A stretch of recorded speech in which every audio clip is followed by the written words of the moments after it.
Hi, everyone. Hello. Hi. How's it going? Good. Oh, good. Hang on. Let me get back to, hang on. First things first, let me, make one of these rejoin as a player so that you don't see all my secret stuff. And let me go back over to the map where you guys are all at. So, would anyone like to give us a recap?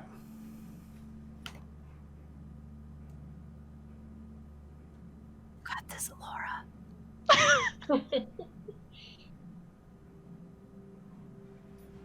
Sure. Why not? So there's a dog who's very clinky. Uh-huh. No. She's enjoying her new collar. Mhm. And she's going wild. Just never mind her.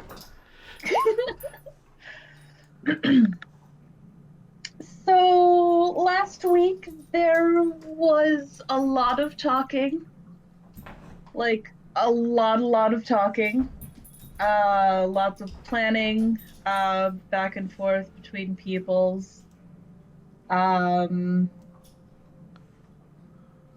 Amelia let everyone know that she wanted to join the whole, you know, jumping down the throat of a god thing. And no, she wasn't being pressured into doing this. She just, it, it was just a thing. She wants to join. And Varric was a little upset about that, for reasons, and tried to explain it. Not sure if it actually went through on either end. So that's the thing.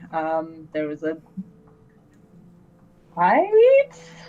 Not really a fight. It was A disagreement.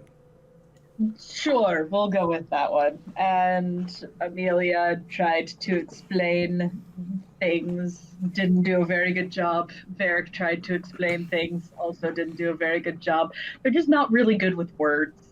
It's really quite incredible. Um, Rhea convinced Amelia to go talk with him, kind of. And eventually, Amelia went off and was like, "Hey, Robin, do you think I'm being an idiot too? Because you kind of walked away." And that implied that you agreed with him, but you just didn't want to say it. And he was just like, "No, I totally didn't agree with him. You don't have to save my feelings. It's okay. No, I'm saving my feelings." Oh, okay. So that prompted eventually a conversation between Amelia and Varric again, who's like, "Hey, I'm sorry. Words are hard. I've been bartering with these people for random shit. It seems culturally important. I'm not quite sure. I think this is a seed planter. You want to check it out with me?" And she's just like, "Okay, sure. We should probably get a translator." And then Robin rather begrudgingly became their translator for the use of his bracelet. And it turns out Varric was very off on a lot of things. Um, After that, we continued to kind of sort of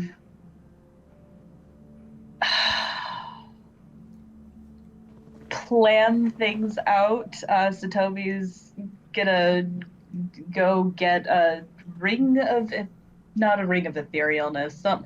It lets her go ethereal, and that's her escape plan. And that's going to leave Amelia, Robin, and Ross to figure their shit out as well. Uh, there was it was just essentially just lots of conversations.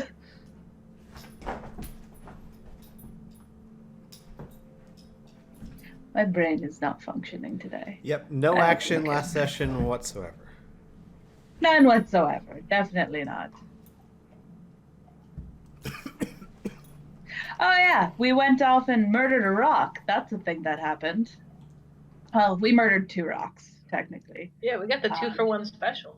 We went off and we dropped down on it, and it was like, just fuck off, and we're like, no, you're gonna die. And then we murdered it, and then we were fucking around with the corpse and the egg. I think there's multiple, or there maybe just be one. Anyways, and another one came screeching in on the scene and started murdering us left and right, and it was really unfortunate. I had my second character downed by a rock. So that was a thing that happened. It hurt. But you know what? It's fine because everyone survived. The other rock is now dead. And we now know that Truth Speaker Dude can do pity castings of healing. You can't tell me that's not what it was. Totally Thanks to the one healing word, my guy. But he saw the thing. It was viewed, and it could be spread that we're idiots that throw ourselves at giant birds.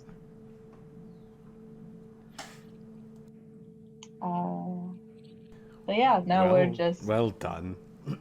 Yep. Now we're just trying to figure out what the fuck else to do. And I want to say, I'm so happy Alita just defended her food bowl from the cat, which I have been trying to get her to do for a week. Personal. Yay! We'll see who wins that battle. But in any case, well done. Take your inspiration. Who needs one? Akram. Robin? Satomi. I think I think I gave my last one to him as well. Ron, do you have one? Yeah, I have one. Portly needs it. I don't. I'll take it. Sure. Have an inspiration. I'm sorry, Portly has dibs. All right, so let me go ahead and move you guys to the actual map because we stopped pretty much right when combat ended. And we're going to pick up right where we left off. You guys are a bit spread out. Not quite sure how all that happened, but I believe there was flying involved at some point. I'm not really sure how it happened. all I know is if the stars hadn't aligned, and player strategy, I will give credit where credit is due, and Rhea fucking hit for 200 hit points in one turn, this fight would have gone very differently. But it didn't, and you guys are all alive, more or less. So, I will hand it over to you guys. Akram is still 30 feet up above you. He has no intention of jumping down there. It might kill him. You have 2 rock eggs that are about 400 pounds apiece and worth about, I believe it was 4,000 gold apiece. Yes, that's my notes. So, you can take those with you if you can figure out how. Nope, 4,000. Together it makes 8,000. If you get both of them. Sorry, I just keep looking over there. I'm glad she's defending it. I just want to make sure she doesn't kill my cat. And you are all stable and at least somewhat healed. What would you guys like to do now? Amelia's gonna start precipitating all of the blood off of her. Yeah, I think it's time to drop a couple, mass cure wounds? Everybody gather in one place, pretty please? Robin's gonna have to take the long way around.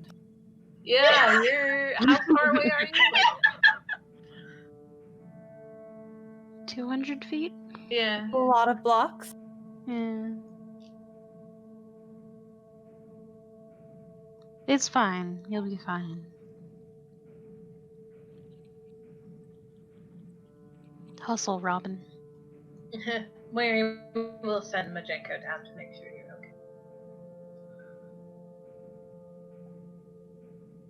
okay. Robin, before you go, you have Akram as your witness, but you will have all been told, probably by Aros, in Thousand Moons if not, you should take some sort of trophy. You don't have to cut like the thing's head off. It's probably bigger than you, but some sort of trophy to bring back to show the kill. Are we sure we don't want rock skull mounts for the carts? You mean to like camp in or something? So, Ross has a plan for tomorrow, which would include gathering up a whole bunch of rock meat and as much blood as she can gather, and feathers into a pile. And then she wants to cast Gentle Repose on those items so they will stay fresh. Okay. I think that would work. I've never heard the spell used that way, but yeah, it makes perfect sense that it would work. It keeps bodies from decomposing. It will not keep them from being infected, though. So keep that in mind. That's a cooking or something. Yep. So I agree. It would keep it from spoiling through, time and conditions and things like that. But I don't know if it... Well, I don't know. Because wouldn't the same be true for a body? Hang on. Let me look at Gentle Repose. Because I'd like to give that to you. Here, I'll drop it Right, you in. can Sure. touch a corpse for other remains for the duration. It's protected from decay and can't become undead. We don't plan on cooking it. Yeah, I don't think it'll be a problem either way. Gentle Repose will work just fine. I mean, if maggots get into it for what you have planned, I don't think they're gonna care. Yeah. So, fair enough. Someone needs to carve up some rock meat then. Well, let me drop a couple mascara ones. Yeah, Shall yep. I? You guys can. I mean, you guys have all the time. I believe you're gonna be taking a long rest, so you're not in a rush right now. Robin, are you slowly making your way back to them, or? No, he's going to start cutting off chunks of this as he is aware that they have to be bait, and is going to just start lobbing them down the 30-foot cliff. He will cut off a claw to keep it as a trophy he can give to the Shwanti, but he's going to take the biggest, nicest feather he can on this, as that's a present for Iso. Oh, okay. Roll me a survival check. It's not going to be a hard one because other than the feather and the claw, I don't think you're really caring if you're getting the choice cuts of meat. You're just carving, right? I'm just cutting and throwing. Yeah. Roll me a survival check. I still want to see how well Robin does. That's not bad. You find a tail feather that is about well, I don't know if that's one you want. You find a tail feather that's about 7 feet tall or long, and almost as wide as you are. She could sleep on. Yeah, so maybe go for one of the Blue, you're more familiar with birds. What would be like a more soft down feather located? Down feathers are usually under the outer feathers. So pretty much anywhere on the body, typically on the actual body itself. Fair enough. Robin, you're able to find a brilliant blue down feather on that rock, somewhere right around the underneck region. It is about a foot long and about 6 inches wide. So still a huge feather, but something you can hold very easily. Oh, sure. I'll take the 6-foot long one too. Gotcha. Gotcha. And then you start throwing chunks of meat off the side of the cliff. Yep. Just big piece, throw it down. Big piece, throw it down. I'm just gonna spend my time cutting this thing up and throwing it down to a Ross. Gotcha. It's very bloody business. Nothing you're not used to. The rest of you are getting cured. Make sure to mark your healing. Have some hit points, so. Thank you. Varric would rush up to Amelia. Are you all right?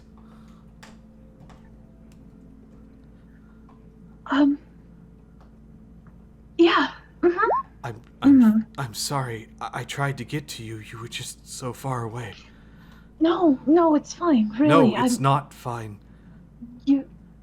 This isn't just on you, Varric. 30 feet. A I'm going to stay within 30 feet of you at all times. It was my You don't- mistake. How are you going to do that if I'm jumping down a worm? That's... Well, that's an exception. She just looks up at him and it's this tired, like, really? You're not a bodyguard, Varric. I'm not? You're my friend. It's not your life or mine. He looks relieved. Oh, of course yes. But being a guard, whether for you or anything else, is all I'm good at, Amelia. That's not true. You are an excellent fighter, but that doesn't have to be all that you do or live for. And she actually takes the leather tie that he gave her. This is incredible work. It's just a hobby. It's not my purpose. It doesn't have to be your purpose,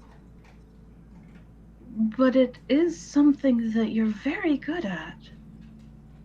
Thank you. You don't... Amelia, if I stay within 30 feet of you, will that upset you? Oh, no, but He nods. if you're doing it for the sole purpose of hoping to throw yourself in front of any danger that I come across, then it will. No, of course not. I'm not a shield. You don't need a shield. I'm a spear. Amelia, I don't mean at all to suggest that you're weak. Of course you're not. But I could have helped if I was closer. We were all spread out. It was foolish to just run off to every corner of the wind after we had just finished fighting one rock when there was clearly a pair. All of us could have been smarter about this. It's not you. He nods. No, I understand that. But Cressida always drove into you. Just because you're part of a team doesn't mean you're not responsible for your own actions. I'll be better next time. And so will I. He nods. Right.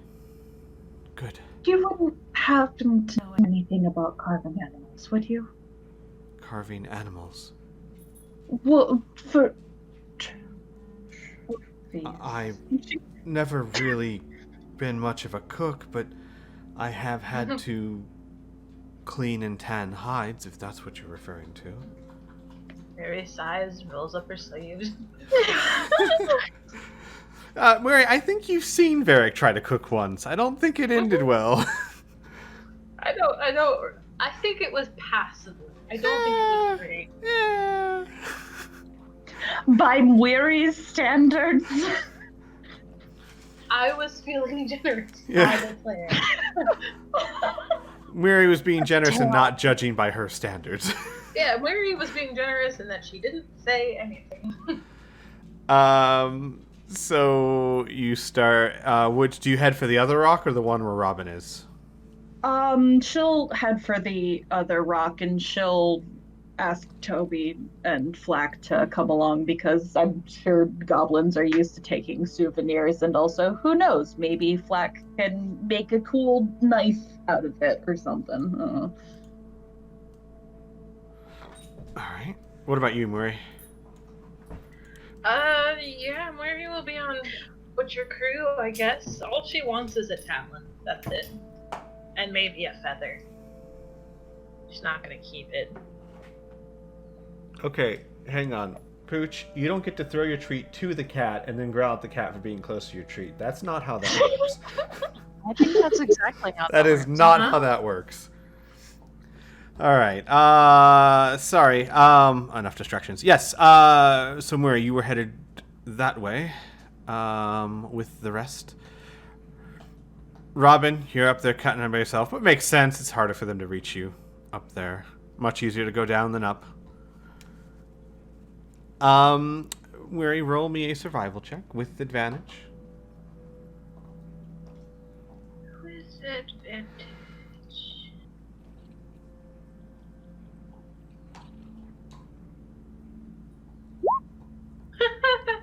Oof.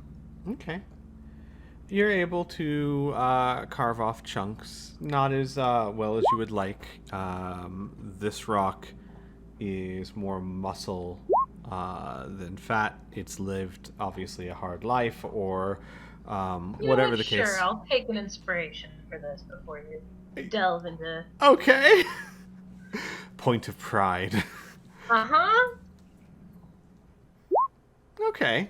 Yeah.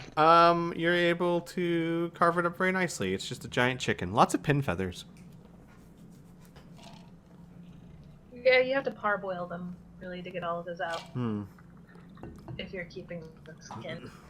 But you will know rock is not a very common delicacy. People don't go hunting them very often for some reason. Wonder why that is. Yeah. They're just so rare. Yeah, when it becomes clear that Robin's okay and that he's doing his own thing, she will send Majenko back up to start looking around, because where big creatures fall, scavengers come quickly. Yep. Gotcha. Understood. Roll me a perception check for Machenko. I think he has a... Hold on.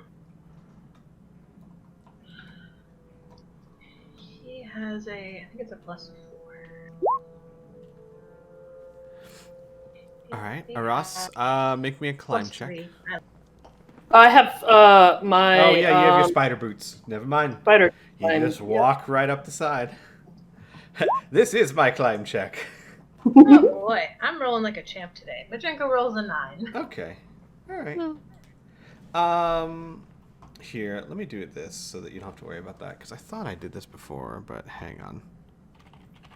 I am going to give you a pseudo dragon in your character sheet, or in your controllable character sheets. So Aras, you walk up to the top of the cliff. You see Robin there, just cutting chunks out, like it ain't no thing. She will pull out her new star knife and assist. Okay. Robin, go ahead and roll me another survival check just for advantage. Okay. If it's worse than the first time, we're not going to change it. Okay.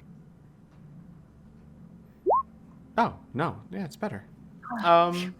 So with Aras's help, you're able to... You still find the feather. You're able to cut off one of the talons fairly neatly. It could be turned into a wall ornament. It's not exactly small enough for like a necklace or anything, unless you want severe back problems. But because the claw itself is almost 3 feet. He's not quite interested in the claw. It's more for Isolanda and the feather thing. He'll probably just be like, yay, here's the Shawanti thing, and like put it in Arasaria or probably near his feet and just be like, here's this. Do whatever you want to do with that. Gotcha. And with Aras's help, you're able to carve off plenty of meat. How much meat are you getting? Are you guys trying to get? Enough I can roll in it. As much as I can fit in the bag of holding. Hang on, those are two different things. Enough that you can roll in it, as much as you can fit in the bag of holding. Well, how much is in your bag of holding right now? Shoot, I would need to do that. I think it's 200 pounds currently. All right. Hang on.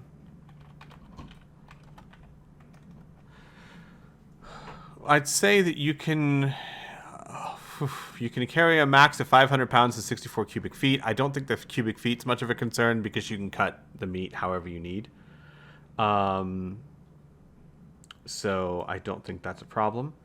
You can fit 300 pounds in there if you want. I mean, a big enough pile to, say, hide 4 people in. Jesus Christ. I'm sorry, what? Okay. That's all not a lot of meat if you think about it. Think a deer weighs about 300 pounds. 4 people aren't going to hide in a deer. Yeah. I mean, So I don't as think much as you'd we be... can get, yeah. I mean, yeah. You don't need to be hidden in it anyways. That thing's gonna eat you no matter what. Yeah, so as much as we can fit, which I guess is 300 pounds. Gotcha. Yeah. But like, I'm trying to think about this now. Yeah, that's more than enough to like coat yourselves and have a nice little pile that's about like deer sized, but you're not hiding in it. Not in 300 pounds. That's fine, just to like coat ourselves in it and everything, you know. Gotcha. And yeah. Okay. You guys get that all in the bag of holding. And it takes about 2 hours or so. It would take a while. And anything else? What is everyone else doing? Oh boy. I think that's just Rhea. Rhea's just keeping an eye out. She's not trained in butchering things. Mm-hmm. Gotcha. Roll me a perception check as well. Okay. You and Majenko are keeping watch. I believe that's everyone. So after about 2 hours, we'll say that you guys get all the trophies you need, all the meat that you can fit in the bag of holding, which is about 300 pounds. And then what would you like to do?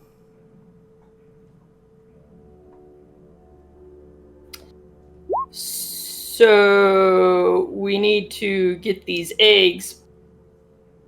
Well, I guess we could teleport down here, or do we need to get them back up to the cliff and we'll teleport from up there? Why would we need to teleport from the cliff? Because that's where Akram is. Oh, I guess I'm pretty sure he can get down He here. can fucking walk. If that's his way home. Yeah, if it's between that old man having to walk around to the base of the cliff and over to us, and us having to haul 2 400-pound eggs up the cliff, no, he can fucking put in his steps. I mean, I can levitate him down here if he would like. Fine lot of respect. You all show your elders. I Get your cardio in, old man. Oh my god. You just see if I don't underplay this victory. I mean, we can go up You're there allowed to lie. if you really need us to. No, he'll walk around. He's not. He's old and cranky. He's not ridiculous. Just toss yourself off. I'll catch you. Give me a second as I give this to Blue.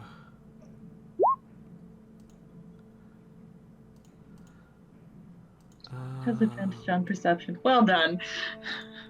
Not a I time. forgot about that. There you go, Blue. You should see it in your character journal now. I see him. Yes, thank you. Mm-hmm. That way, you'll never have to guess again. Go ahead and roll perception for me one more time, because you're right. He does have advantage on keen senses. It's better. Nice. Or you can just click it. That's cool. That's better. Yeah, it's just like a character sheet. Okay. So, it is currently like noon. Mm-hmm. You fought the rocks late morning. Took you about 2 hours to carve things up. It is starting to get very hot. Rhea, Weary, anyone else wearing medium or heavy armor? Roll me a Constitution saving throw, please.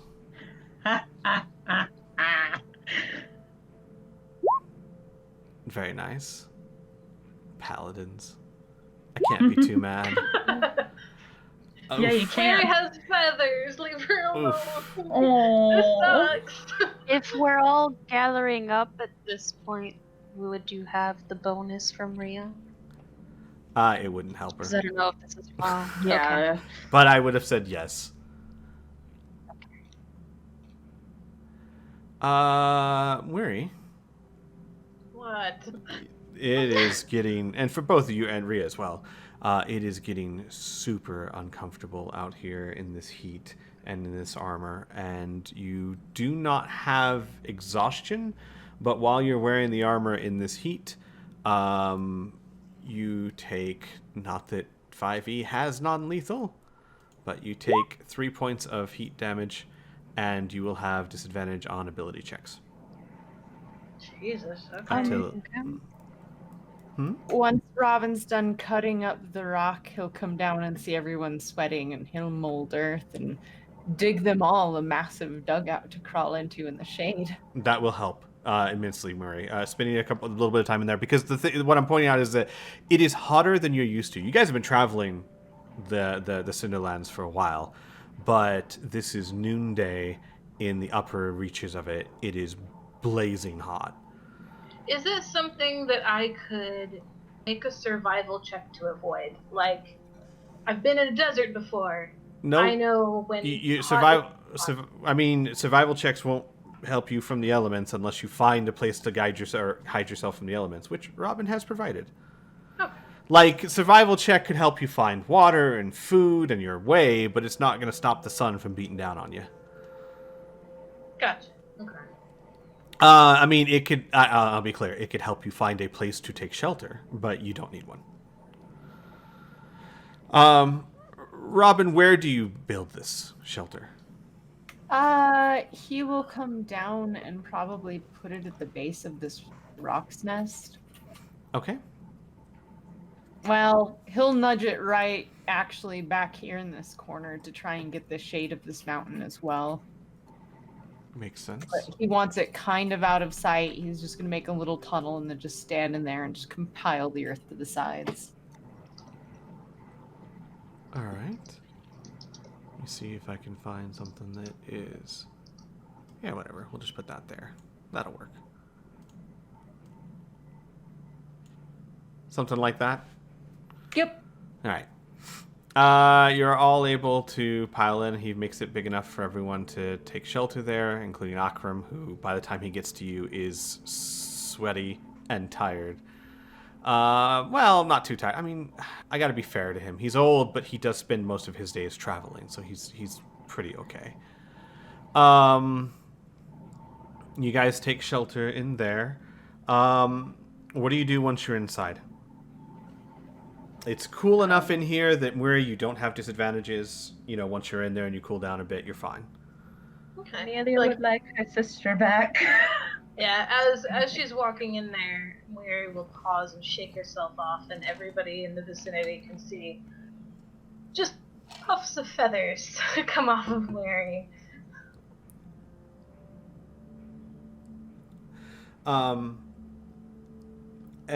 Ross, roll me a knowledge history check with advantage. Okay. 1 second, I gotta. There we go. Sure, of course.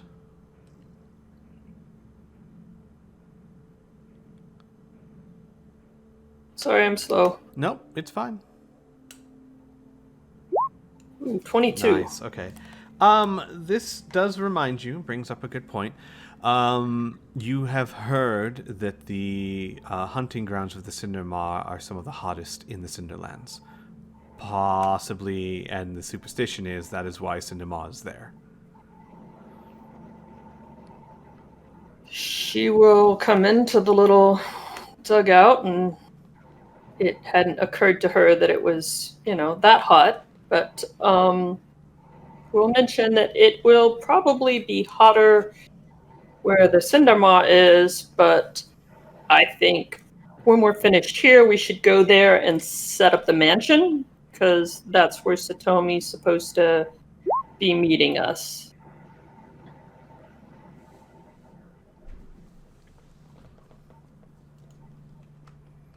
Do anybody have a problem with that?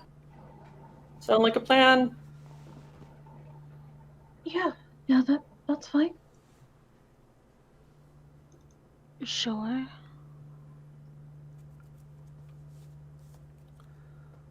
Nodding. All right. Should, if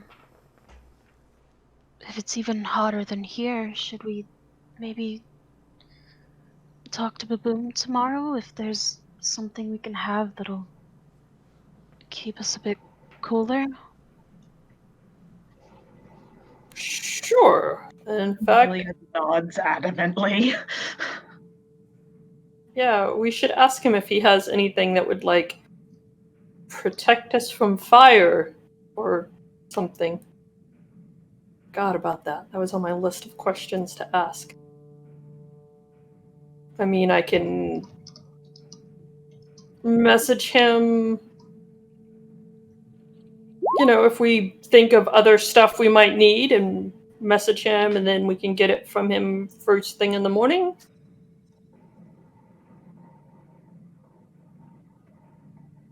Ask him about more fly spells.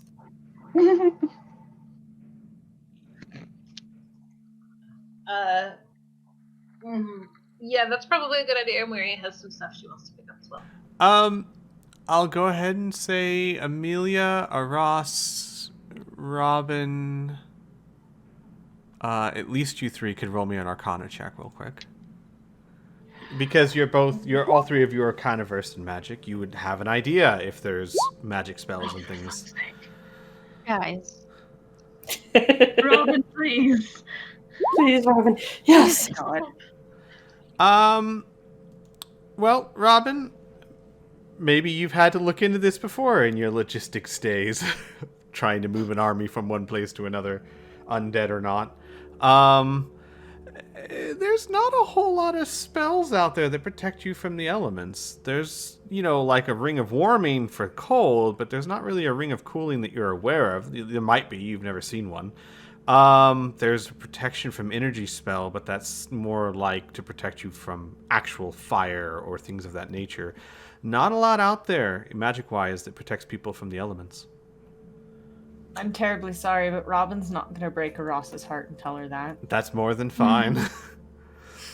He'll just be like, maybe. As your DM looked into this, and for whatever reason, 5th edition has not included any spells that really protect you from excessive heat.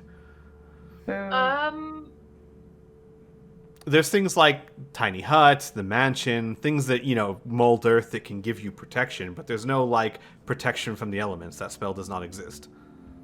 Yeah, you'd have to go for invulnerabilities and the like. I don't think. Yeah, there's protection from energy. There's also, we don't really have a wizard with us, but there's the fire shield spell. Fire shield protects you from fire, not constant heat. But the protection from energy would. No, it essentially gives you a literal. It cloaks you in cold. Oh, well then it might. Thin and wispy flames wreathe your body for the duration. The flames provide you with a warm shield or a chill shield as you choose. The chill shield grants you resistance to fire damage.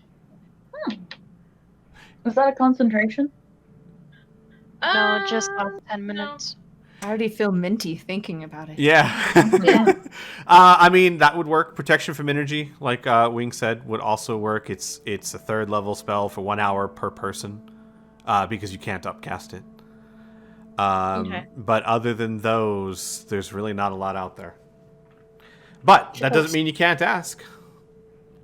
Make sure to drink lots of water. We'll be fine. I guess. And, I guess D&D got tired of 3rd level wizards making elements completely pointless. And just to test out that theory, because I believe she has it prepared, Mary will cast protection from energy, protection from fire, on her and Rhea. Okay. To see if that does work. You'd probably want to step outside for a bit, right? But when you step outside, you can still feel the heat, but it doesn't touch you as greatly. Except you can only cast it on one because it's a concentration spell. Oh, that's right. I'm sorry. I'll cast it on Rhea. She's fine. Rhea, same thing. The heat is more tolerable, bearable. You feel like you've had harder training days than this. You could bear it. Ross has a protection of energy that she's gonna ask Amelia and Mary to test out for her. Like an item or just a spell? Yeah. It's like an amulet. Oh, sick. Okay. Do you have to like? What are the is it what are the already stats? designated with an element? Yeah, what are the stats on the amulet? You have not given them to me. That was the item that I created. Oh, well then I need to give those to you. Da, da, da, da, da, da, da.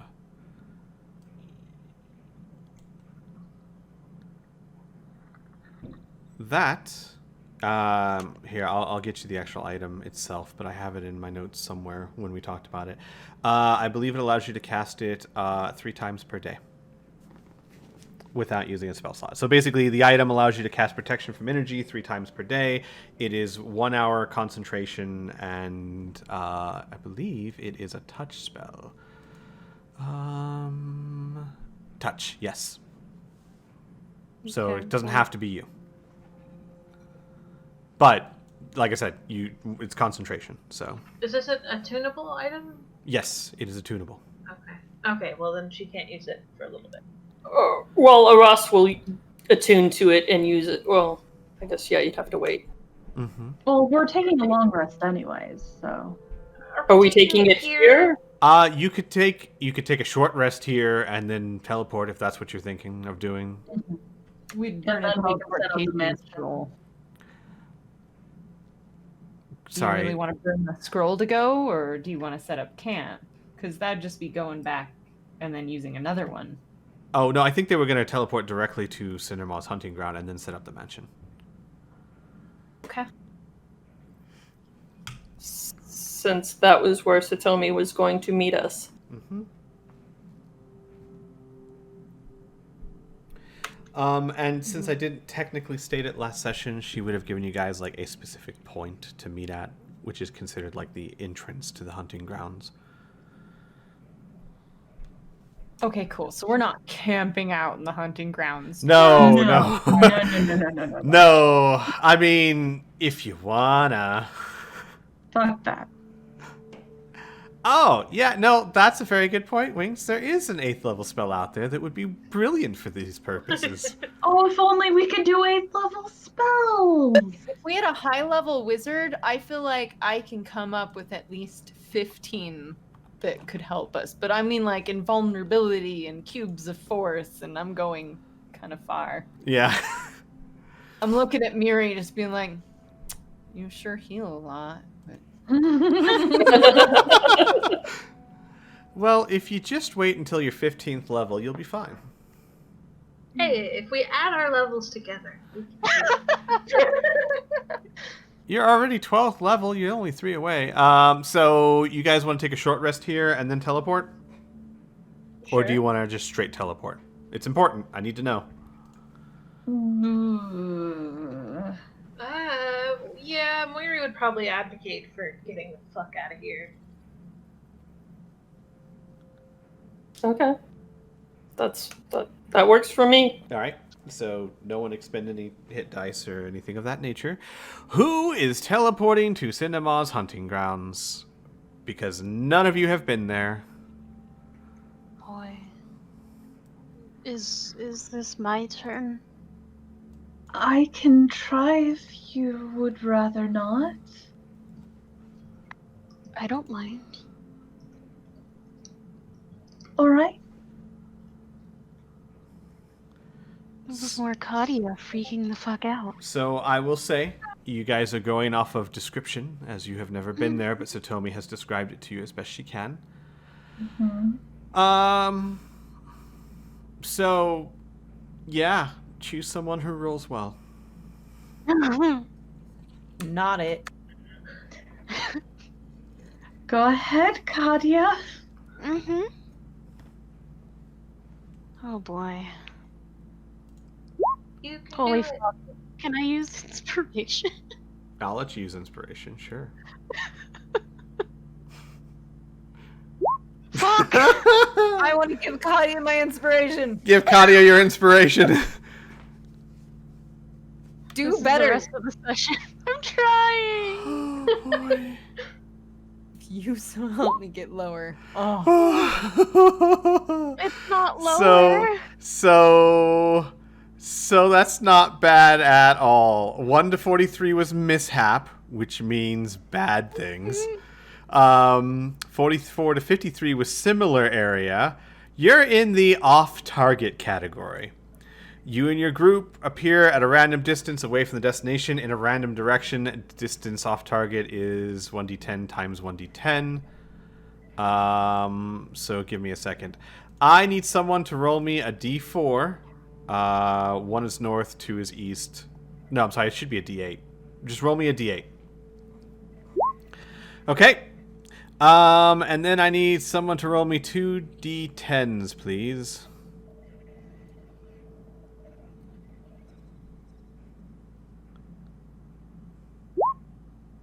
Huh? Oh, that's not bad. That's a really good roll, Rhea. You guys are only 2% of the travel distance off to the north. See, I fucked up, but I fixed it. Could have been much further away. Let me see here. Your distance traveled. Give me a moment. I have to do some maths. Do it.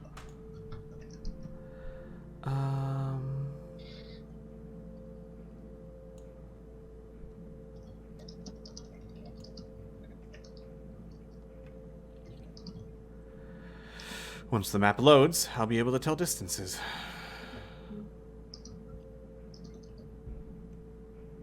Map.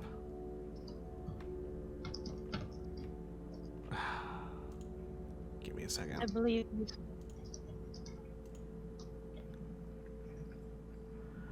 My map is blurry. It's not unblurring. This is annoying.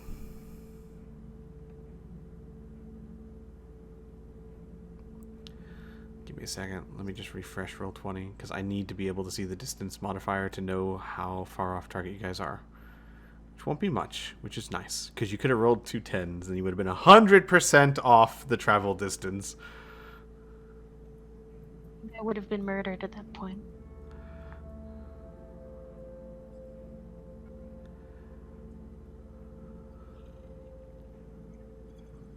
You know, I'm starting to wonder if, like, Monday evenings are peak Roll20 time. It's a very curious time to be at peak. Isn't it? I mean, normally, yes, but also, it's not usual times right now. Yeah, it's not normal times. Everyone's home playing D&D because the plague. We are end of days, yes. Alright, you know what? I have a better way of doing this. Because Roll20 vexes me. I am just going to give me a second. I'm going to go to my images. I'm going to take a look at the distances on my images. And then I'll be able to figure it out from there. Okay, so that's 60.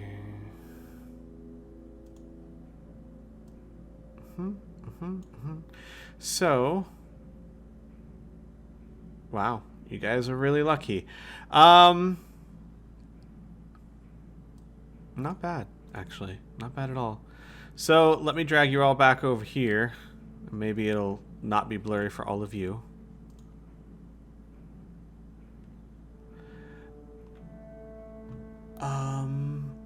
Yeah, it's fine for me. Of course, it's just me. So the Cinder Moth, the start of the Cinder Moth hunting grounds is here. You guys were traveling from here, That's about 120 miles. You are we'll say 2.5 miles north of your target. So in the middle. Oh, no! No. You're not that far at all. However, that said, when you guys appear, boop. Quick question. As we do that, rock eggs. What's the deal with those They're things? coming with us, yes? Who's carrying them? They're 400 pounds apiece. Can I we roll believe them? you said that we could just kind of put our hands on them and take them with us. Uh-huh. I will slow down your movement travel speed if that's the case, but you could do that. Because eggs I don't need- roll well. They tend to veer. For teleporting, I'm okay with slowing it down if others are. Mm-hmm. Mhm. Oh, I mean, for I 4,000 can- gold apiece? Yeah. Alright, I can take one of them. My push-pull-drag is 510. I can levitate one of them. Can you? I don't, Yes. Can you levitate objects? I guess you can. Yeah. Yeah. So Yeah. So that's easy enough. And I will have tie a rope to it so I can pull it along like a egg kite. Nice. You cast levitate. You guys teleport about 2.5 miles north of your target. However, now that I have told you that, do you guys know that? You've never been here. I would like someone, preferably your best person, to roll survival with advantage to see if you can figure out where you are. Weary. Hold on. Mary. Hold on. Survival. What do your bird I- eye see? This is the attack, right? Oh, okay. Luckily, you guys teleported up on one of the plateaus. As you can see from this map, this area is very different from what you've seen so far. It is, it looks as though the earth was cracked and in places pressed down. You see a veritable maze of mesas that are generally between 15 to 20 feet high, flat on top, and lots of roots in between them. It's almost as if the ground cracked and parts of the ground fell while other parts stayed. You teleport onto the top of one of these, and looking around, where you're able to see some of the landmarks that Satomi talked about just a few miles south of you. So, without much trouble, you're able to travel that distance and get to the place you agreed to meet. So, bravo, inspiration's well used. Yay! Whew, okay. That was fine.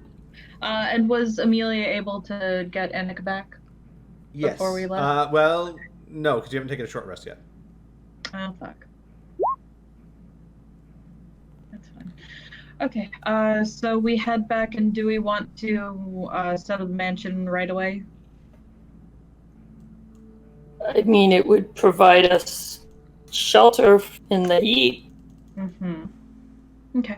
12 or 24 hours. 24. I believe. The mansion lasts for 24. Screw it. Alright. However, and- I should also note, hang on, let me check. Does it disappear if you leave it, if the caster leaves it? I know hut does. I don't know if mansion does. yes, the caster has to be the last one out of the hut. Yeah. Or out of So the- it lasts for 24 hours, but once the caster leaves, it disappears. And Yeah, everything inside Amelia it gets dumped will- out. Amelia will just stay in for the time then. Okay. So you guys make your way inside the mansion. It is instantly cool because in the brief time you walked that 2.5 miles in the noonday sun, it was almost unbearable. Robin, you don't really feel heat and cold. You felt it a little, which means it must have been really bad for everyone else. Poor things. Mm-hmm. It's intact and whatnot. And their mortal coils. Something like that. Fine. Not enough to make you guys roll checks or anything. You didn't face any combat. It took you maybe 20 minutes to get to where you needed to go, right?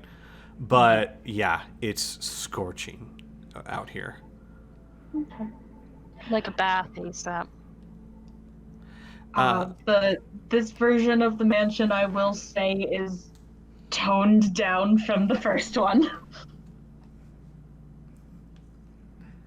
Got you. Understandable. Surprisingly, you know what, Amelia? I'll let you change this if you want, but I think it's fitting. You guys go in there this time, and the maitre d' is not Ilda. It is Anna.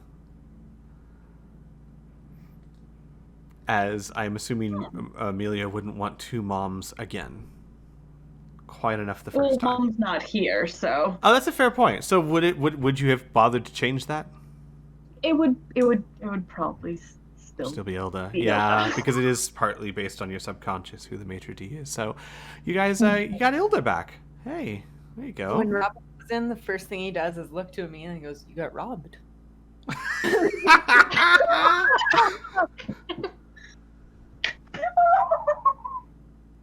He doesn't stop for the laughter. It just keeps going.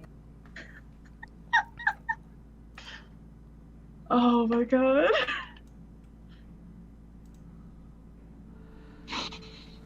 So Amelia's immediately gonna go off and start resummoning her sister. You do that. Servants will take the eggs from you and place them somewhere safe for the whatever time period you're in the mansion. The rest of you can relax. You can eat. You can basically take a long rest, as nothing can really harm you or threaten you here. So, by all means, go ahead and take your long rest. Doesn't mean we're skipping the 8 hours because you guys might want to do things. But go ahead and start making any changes you need to. Because, spoiler alert, there aren't any high-level wizards out here that can cast Dispel magic on a random mansion they didn't know was there. That's disappointing. Mm-hmm. Are you sure? Yeah, I know. Trust me. Your battles are yet to come. So, during this 8 hours, what do you guys do? I should also ask, is it just 8 hours? It's currently around 1 p.m. in the afternoon. Satomi said she needed a couple of hours. She was going to Windwalk. That means she'd probably be there sometime this evening. Okay. Should we have someone like occasionally poke their head outside and see if they can find her? Because the entrance to the mansion is invisible. Oh, correct? yeah. I mean, you can, as long as it's not Amelia, you can enter and leave as much as you want.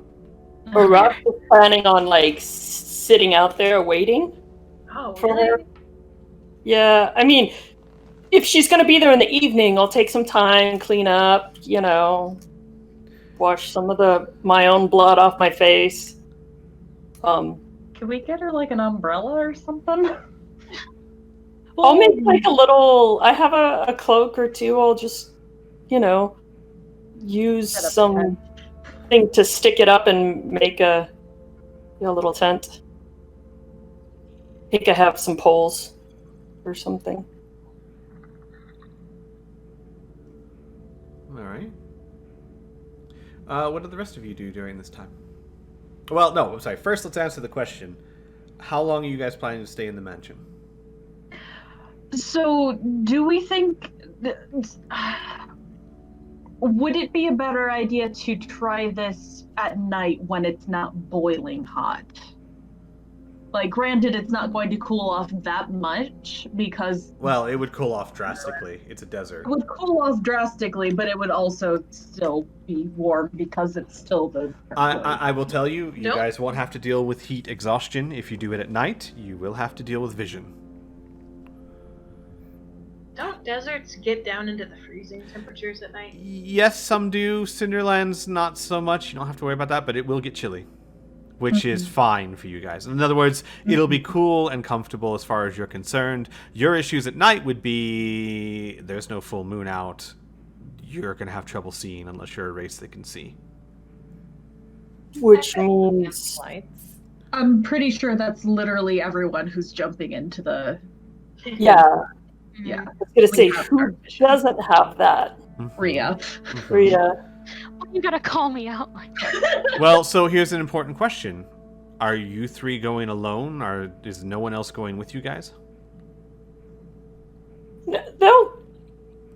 I'm I pretty think- sure everyone was planning on at least like being off to the side. Also, or I would something, a safe distance. I would say you don't know where the Cinder Moth is. You might find it in 5 minutes, or it might take you days. Yeah.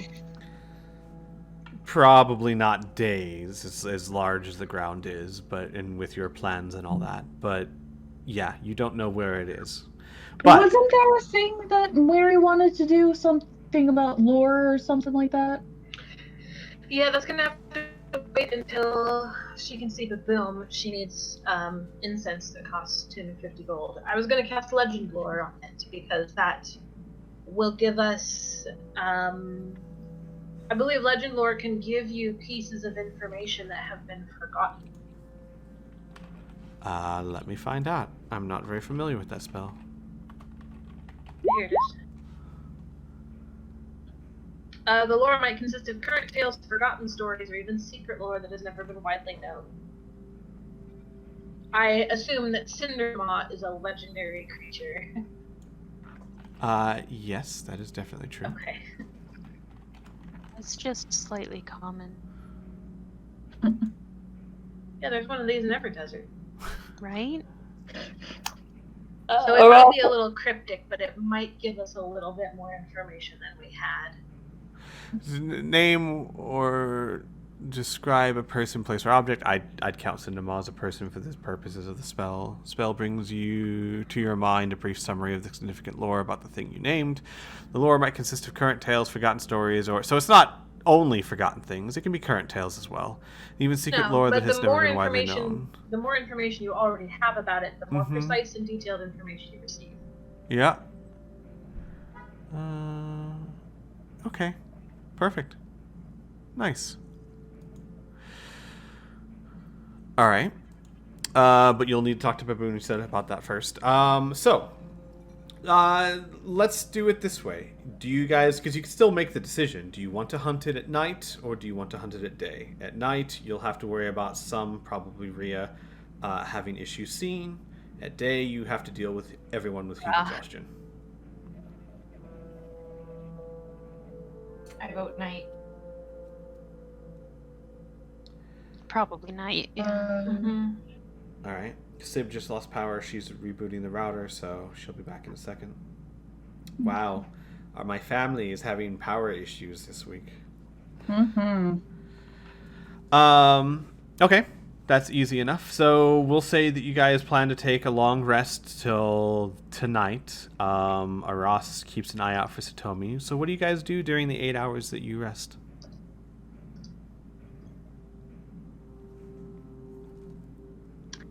I'm guessing that Aras and Robin and Amelia would be planning for the most part. Well, Aras is waiting outside, so.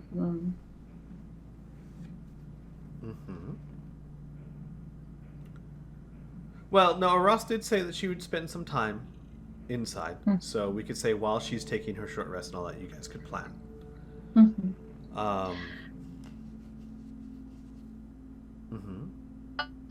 And what is said Rhea, plans? if you're... Oh, sorry. I believe we're coating ourselves in meat and walking around like tasty snacks. You guys really don't like telling your DM these things, do you? So you plan to roll yourselves in it, or just like try and smell like it, or pin it to your clothes? I don't know. Are we going Fido or Lady Gaga? Oh man. Good description. Blast from the past. Yeah. Yeah, Robin was just, he suggests that we should use the meat to at least cover ourselves in a little bit of blood, maybe, I don't know, limp like a wounded animal, and if it comes down to it, maybe Ross can just cuss it out and tell it to eat us.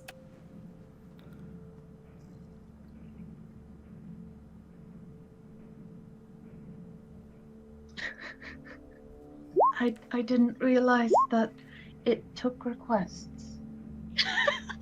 Magical requests, maybe.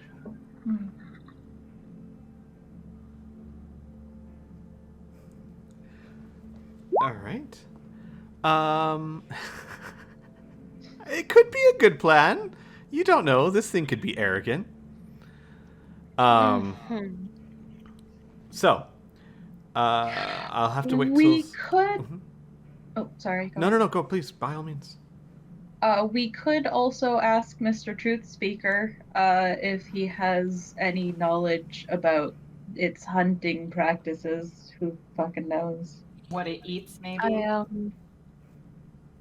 I don't know if Robin has alerted this to this, or what exactly we know about purple worms and their tremor sense, but I do have the light crossbow and the thunder bolts. I mean, I also have Shatter. Mm-hmm. Well, you could ask Akram, who, by the way, is very impressed with your mansion. And when you ask him, he'd go, "What are you asking me for? He's the one you should be talking to," and we'll motion to Robin. It's like, what? What? Our mutual friend. Oh, all right. I have one more left. And we could say this happens before your long rest. Well, but they reset at dawn, don't they? No, do they? No, they reset with your long rest. I think they reset, yeah. Yeah, with your long rest. They're not a dawn artifact. They're linked to you personally. So he'll use it and sit down and just form mouth diarrhea to the best of his ability. Roll me a knowledge history with advantage, because I believe that is what that ability gives you. 20. Wow, Damn. very nice. Robin, I will describe what you say. You're welcome to flavor it however you would. Robin sits down, and perhaps you'd like to describe how your mannerisms are before I start explaining the story. So Robin's actually trying to get a little bit of control of this, and he sits down and puts his hands in his lap and takes a deep breath and tries to concentrate on not overdoing himself or being overly excited, and is going to try and hold himself very still as he uses this. I imagine there's lots of fidgeting, and he rants very quickly. Mm-hmm. We'll constantly spiral into off topics before returning to the main one. But it is very clear that for whatever reason, Robin is extremely knowledgeable not only of the Cinder Moth, but of Shawanti history. And Robin begins to tell you all a story. A story that is made very clear that this is Shawanti lore, but is held to be true among many of the Shawanti history keepers, including the Sun Shaman of the Skon Kwa. Cinder Moth was once a normal worm of the desert. Like many worms of the desert, it was great and powerful and impressive all on its own, as desert worms are very similar to what you as players would know as purple worms. They are not things to be trifled with, right? However, Cinder Moth was different. It was slightly bigger than the rest and slightly more intelligent than the rest. And as Cinder Moth grew, its arrogance grew with it. And legends say that a wizard came upon it at one time, a very, very powerful wizard. And Cinder Moth was angered by the trespass of its lands by this wizard and sought to eat the wizard. And the wizard cast upon it fire and flame so powerful, so deadly, that it was surely enough to kill the Cinder Moth. But it didn't die. Somehow its body absorbed the flame and fire and became something more. It ate the wizard, and its arrogance grew. It continued to hunt in its grounds, eating all that entered, all that dared to trespass, claiming a large territory for itself, allowing no other worms to enter unchallenged, undefeated. And the worm began to grow. It began to grow into massive size, and its body began to crack with fire and lava. Until one day the Cinder Moth became sentient and aware and could speak. And the first thing it said to itself was, "I am, and I speak. I am larger than anything I have ever known, more powerful than anything I have ever met. I must be a god. And as a god, I will claim this area for mine. And any and all who enter, I will destroy with my wrath." And to this day, Cinder Moth has been completely right. For with one exception, one Shawanti, one brave soul, no one has ever faced Cinder Moth and lived to tell the tale. Now, the story would take some time as Robin would spiral off into different things about what they know of sandworms in general, and when they say gain sentience, there is some debate on what they think that means, and if it was really a wizard or perhaps a sorcerer or a shaman of some kind, and like would spiral off in different directions, but Robin's control would bring it back. And Robin, I would imagine, like in your mind, you're like, you're doing it again. Stupid. All right, you're done. Put your hands over your mouth. But Robin would recount, as far as the Shawanti know, the tale of Cinder Moth. And from this story, you would know, or at least it is believed, that Cinder Moth will eventually attack any and all who trespass upon its grounds, be it beast, man, or anything else, because it thinks itself a god, and no one trespasses on a god's land. So what I got from this and me saying all this is those of you who aren't going with us should probably stay back. Like, out of the hunting ground.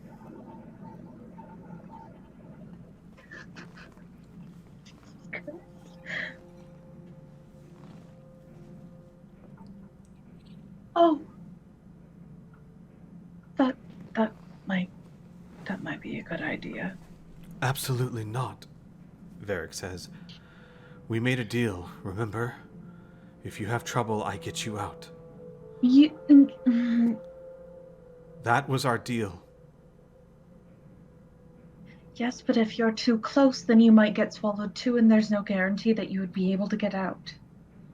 And you didn't think this was a possibility before? She starts to say something and then just clamps her mouth shut. I don't... And Akram just starts laughing. What?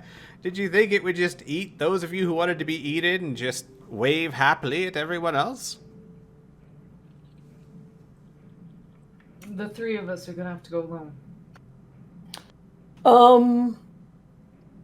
Not necessarily. It depends on how long it would take us to find it, and I could even also do rope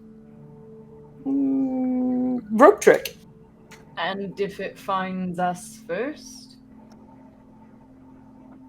Well, I make it a very short piece of rope that's like 3.5 feet off the ground, and everybody not trying to get swallowed spends their time running into the extra dimensional pocket. The one time I was swallowed by a giant purple worm, it came out from underneath me, and there was very little time for running. A lot of time for being swallowed, not much time for being... What happens if something goes wrong?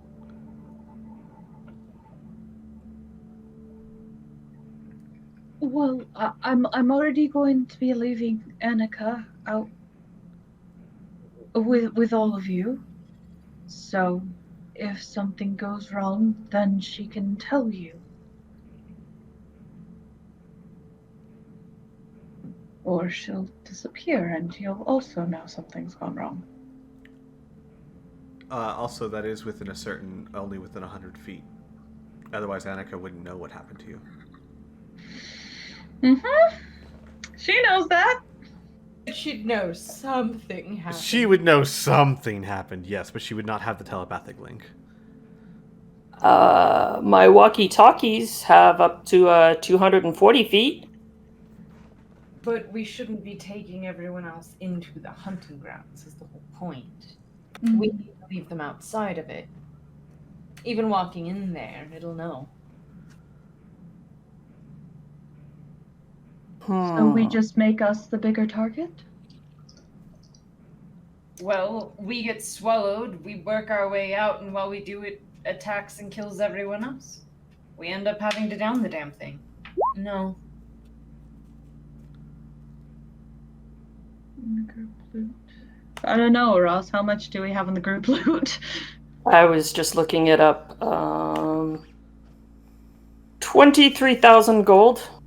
Jesus Christ. There you go. Throw your money at it. Could I pay you to not eat me? How long do scrolls of flying last? 10 minutes?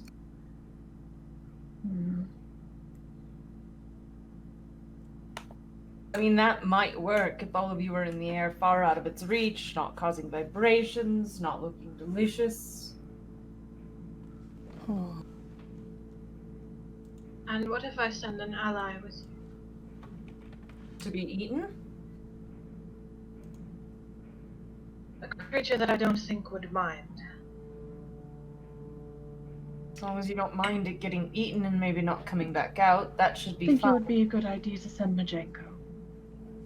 She laughs and waves a hand. I would never. Unless you're talking about someone else.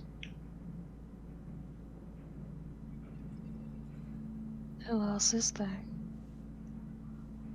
Amelia, do you recall when you and I first met? My house was in ruin. You recall this? Yes, we helped to rebuild it. Well, we didn't help. It was anyways, yes. Right. Who rebuilt it? It was the Church of Serenway, wasn't it? Abadar. We had to pay them a great price for it. Mm-hmm. I can summon a similar creature. I might have to pay it, or perform some deed in repayment, but I could ask it to assist you. What creature? She shrugs. Whatever Serenray deigns to send me.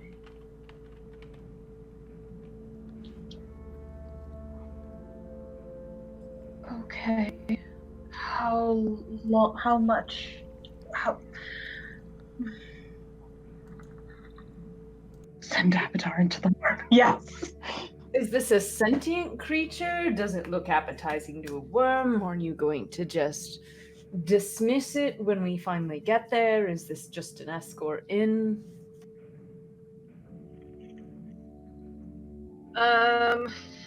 For the players, I will drop this in there. Yep, I know exactly what you're talking about. Yeah. In character, he would shrug kind of helplessly. Most Celestials are intelligent. Could ask of it what you will. Is it a thing that can fly so it doesn't disturb the Cinder Moth while it eats us? I assume so. I suppose I could ask specifically for something that flies. I don't have a problem with this, and he looks to Aras. It would make them all comfortable. What do you two think? Well, I could also remember I was gonna, set that rope up for rope trick, so they could hide in that. I could also say have something set up to levitate and We will kite them along until the worm appears, at which point they would have to activate the rope trick, and I could drop levitate. Well, if the thing can fly, we don't really need to worry about that. Just, hey, go 1,000 feet in the air. We'll be back soon. Yeah, or actually, they could, one of the people holding on to that levitating object or whatever could use their concentration so it wouldn't have to drop. So. You mean the rest of the party? I can levitate up to 500 pounds. We still don't want them entering the Cinder Moth area, though. We're gonna drop them. Yeah. We have to leave Rhea, Muri, and everyone at home. Well, hang on. And Amelia turns to, oh god, I can never remember his fucking name. Akram? Akram, yeah. She turns to Akram.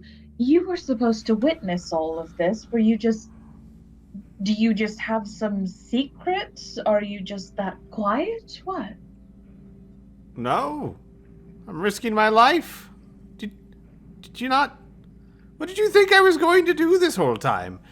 This is a quest? Magic? This is a quest to save all of your people and mine, is it not? So, I am risking my life to view your deeds.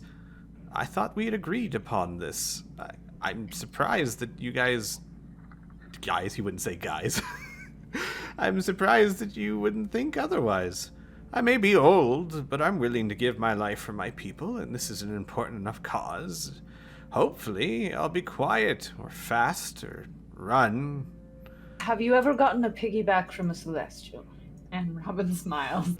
No, I haven't. A pretty thing once, 20 years ago, maybe, but not a Celestial. Smiles even bigger at Muri, like, and?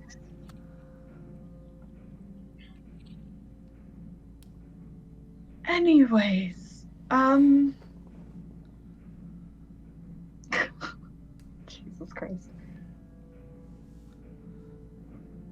So, we summon this Celestial and barter for its time? That is my impression, yes.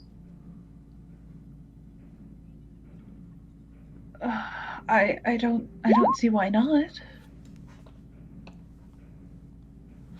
I got drinking one night. Oh my god. I like the idea. Robin will agree. In fact, that's genius. You can send us some backup. It can keep an eye on us. It can keep Akram safe when we get eaten up, and then it can even walk home with us if you've got the time. And if something goes wrong, if we are staying behind, perhaps it can alert Biddy. Amelia nods, and one of you should take the mansion once we're done with it, so that you can have it in case. Sure.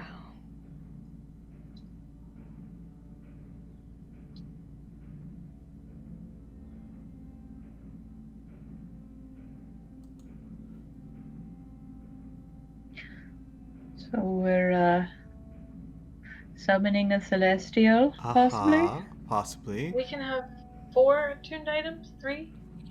I'm 4. trying to find... 4, okay. Other DM, do you by chance know the name of it? There's a specific, like, Celestial that's an NPC with a stat block and everything, but I can't find it for the life of me. There's a few specific Celestials that Yeah. Yeah. The one that I know about is stuck in Barovia, so I don't know if that'll help you. Yes, the Abbot. I'm looking for the Abbot stat block. No, give me a second. Let me just try and filter results. Because That's I a have whole different pantheon. I have a particular one in mind given who Muri is. Type. I like how 9,000 pounds is a type. No comment. Right? Celestial.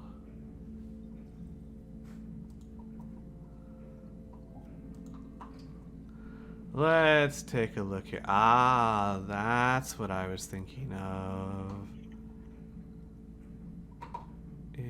Yes, that's what I was thinking of. Okay.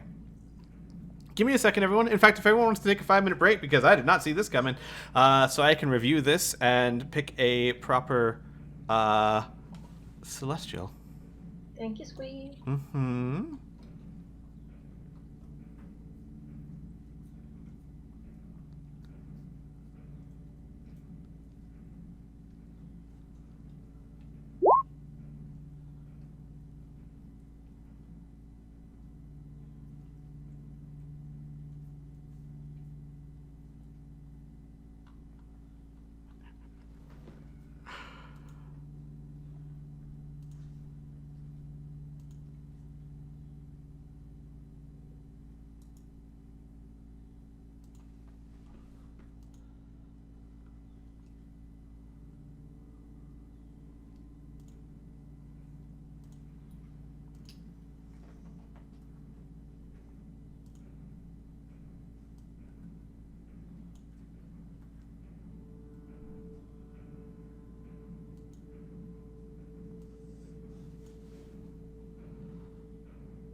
All right, I got it ready. Give me Mic just a off. second to grab a drink, and I'll be right back.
Okay. Let's take a look here. How many d20s do we have? 1, 2, 3, 4. So still waiting on a couple. Thanks for the break, everyone. But that was a bit of a curveball. A really fun one. Ross, getting those ones out of the way, I see.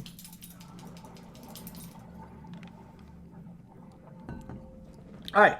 So looks like everyone's back. Okay. So, Murray, you want to cast the spell now? Do you want to wait until the end of the long rest when you guys are about to go hunting? How do you want to do this? She wants to wait until the end of the long rest. She wants to visit Baboom first and do legend lore first. Gotcha. Is everybody else cool with that? Yeah. Check on those fly scrolls Robin put in an order for. I will let you know, of course, that the casting of the spell, you don't technically have to wait if you don't want to, because you only pay them for the time that they are needed. I.e., I summon you, and in a day I will need you to do this. You know what I mean? You can specify times and all that. So Yeah, but that feels like kind of the dick move. Hey, I'm gonna summon you, and you I get agree. to watch us play for 8 hours. Mm-hmm. I understand, but just letting you know how the spell works. Okay. So, you guys take your long rest. Ross, we'll say that you've had enough for a long rest and you're sitting outside, right? You finish it up kind of outside as the sun's starting to set and it's not blazing heat outside. Roll me a perception check, Ross.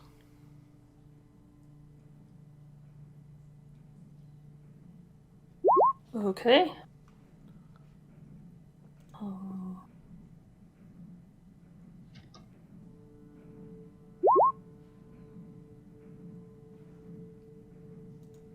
Okay. As you're sitting there watching, eventually in the distance, you start to see a figure slowly coming towards you in the sky.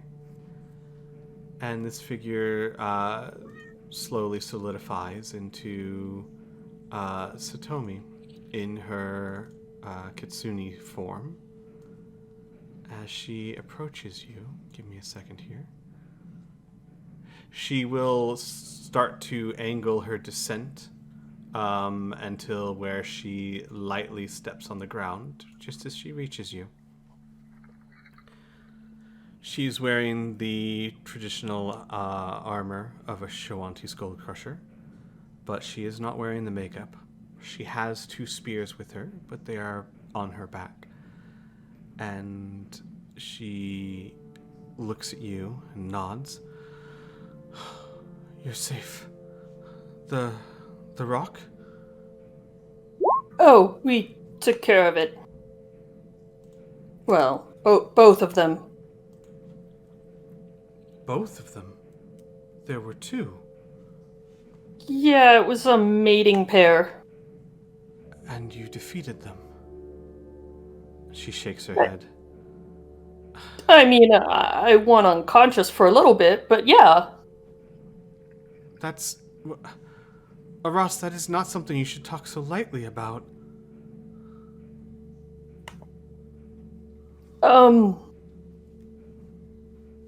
Okay. We do actually have other things we need to talk about. I was, I guess now is as good of time as any. Oh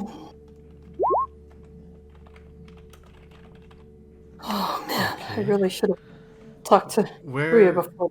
Where is everyone else? They are inside in this mansion. I mean, we can go in there, but I wanted to speak to you for a minute. You say this mansion, there's literally nothing behind you. Except maybe a glowy door. It's a glowing magic thing. We can get to that in a minute. So earlier, when we spoke, you were under the impression that I left by myself because I thought you were weak.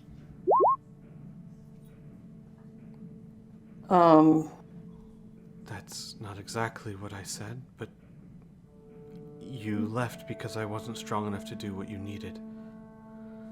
The truth is, I left because I thought I was expendable. And that I would have been... It would have been... My life would have been better served if I were using it for something like protecting you by going after Gadrian myself. And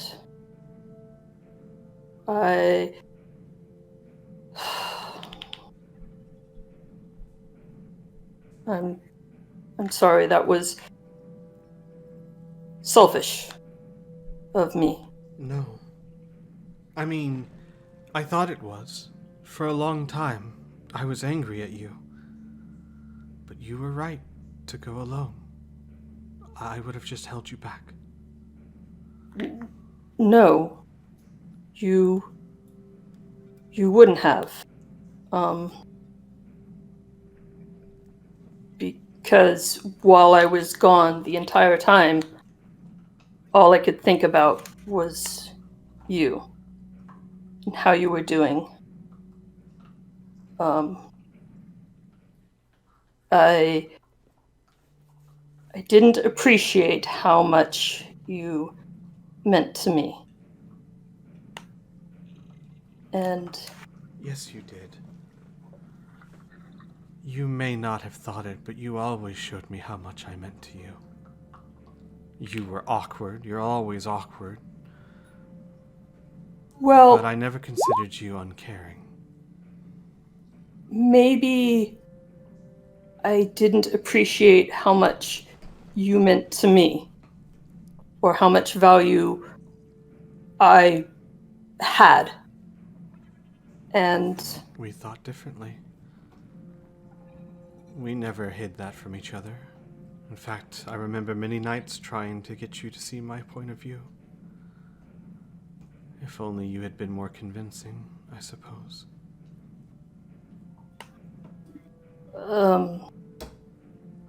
To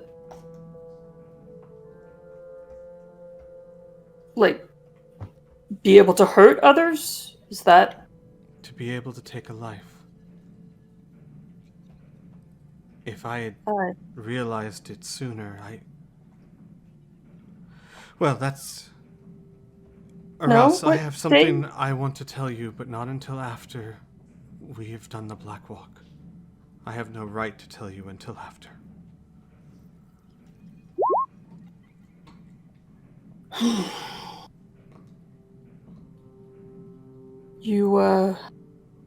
But I have so much to tell you. I have a lot to tell you as well. I found my brother. What? He apparently, after I left the city, I think it was probably even before I came to stay with the Linqua, he was raised by, well, Gadrian/Lolth demigoddess.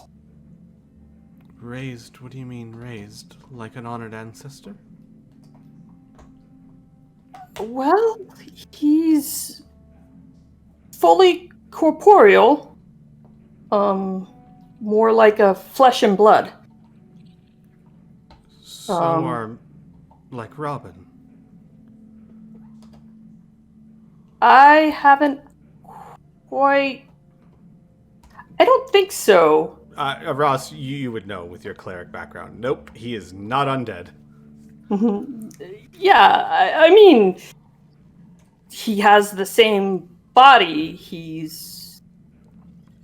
Nope, just brought him back to life. So I guess alive? that was the Lolth demigod part of Gadrian. Her eyes widen and she walks up to you and grabs your hands. Ross, that's wonderful. Is he okay? Did you find him? Is he all right?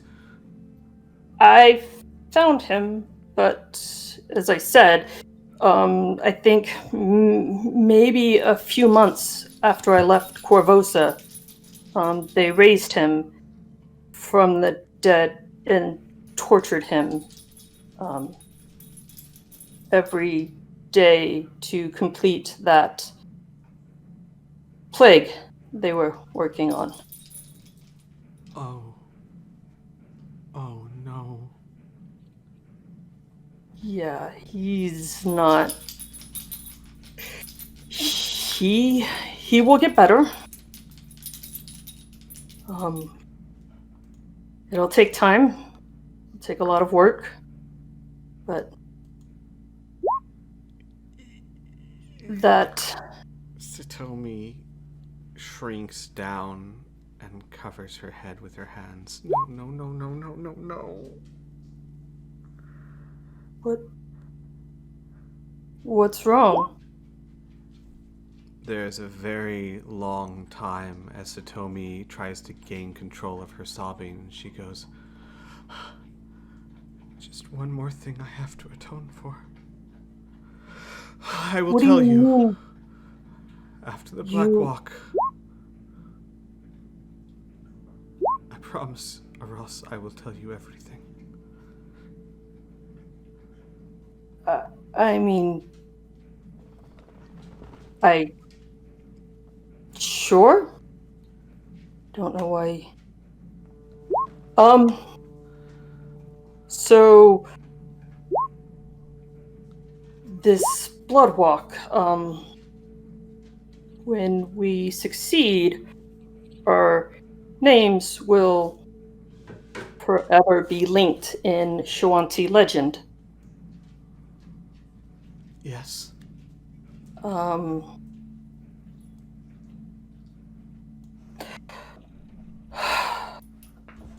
How do you feel about that?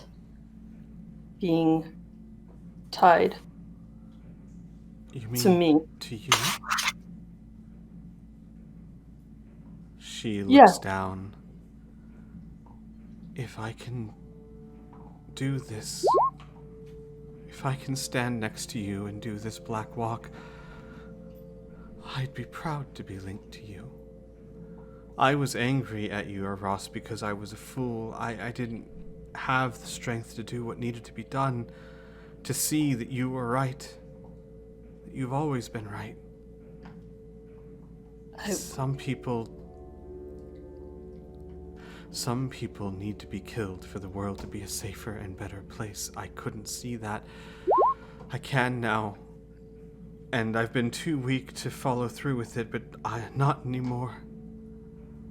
And I will follow through, and I will emerge from this with you side by side. If you would have me, I would always be linked to you. I've never hidden how I felt about you. But I have hidden how much I missed you.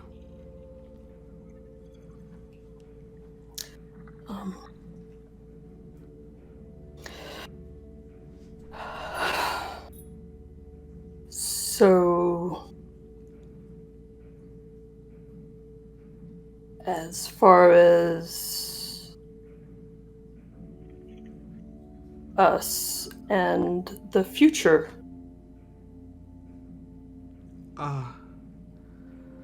that is complicated. I can't leave my people, Ross. I would never ask you to. And I would never ask you to spend your life there. You have so much to do. Well, I mean, that was the original plan, that I would stay there and that I would help you, but You would? I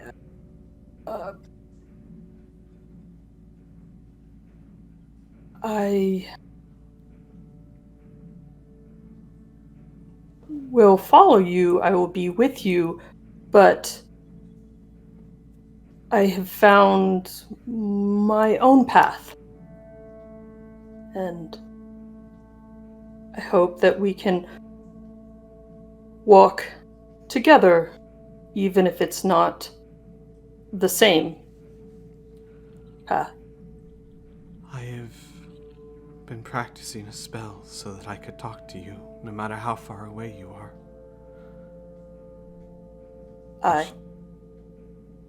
Interesting. I've been practicing a similar spell.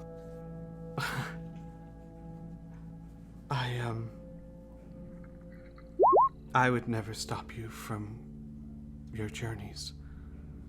And I would love to come with you sometimes. But my home, my heart is here. But that doesn't mean that no matter where you go or how far away you are, there's you, Ross, Arlen. There's only you.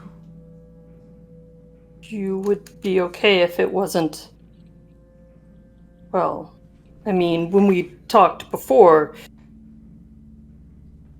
I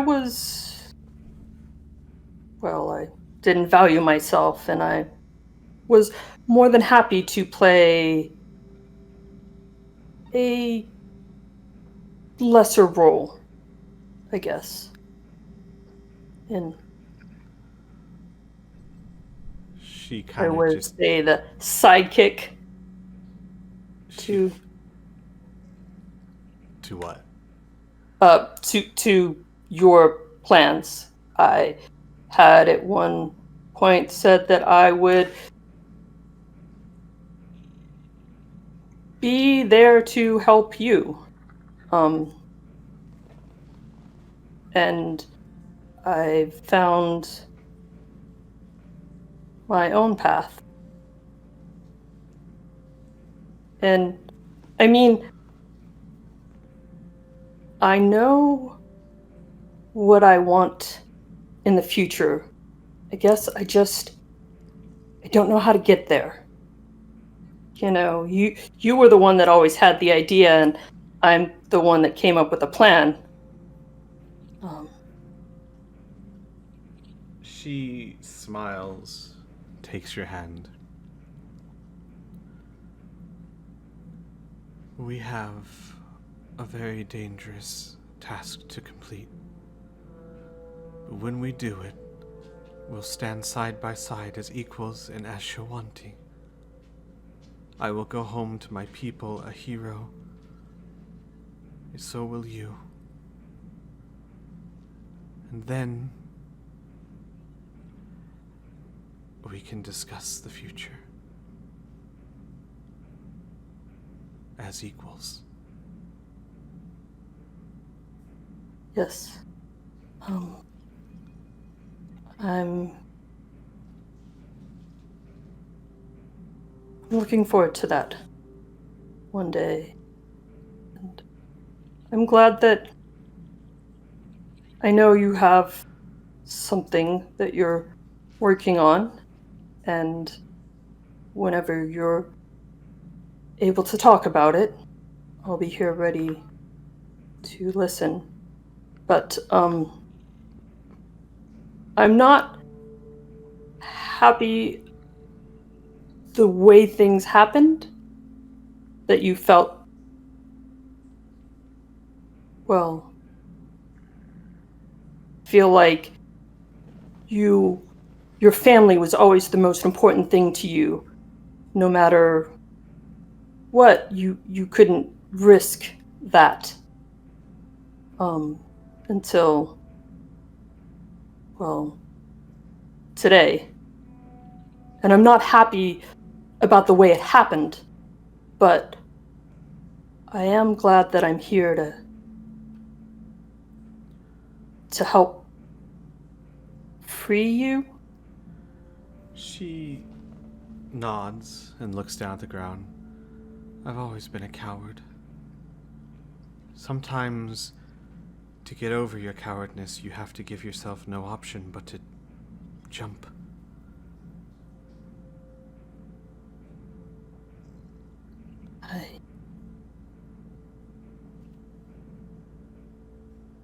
I wouldn't say you were a coward. I think that we have very different opinions of each other. And I look forward to reconciling those opinions. She nods, as do I. And she smiles.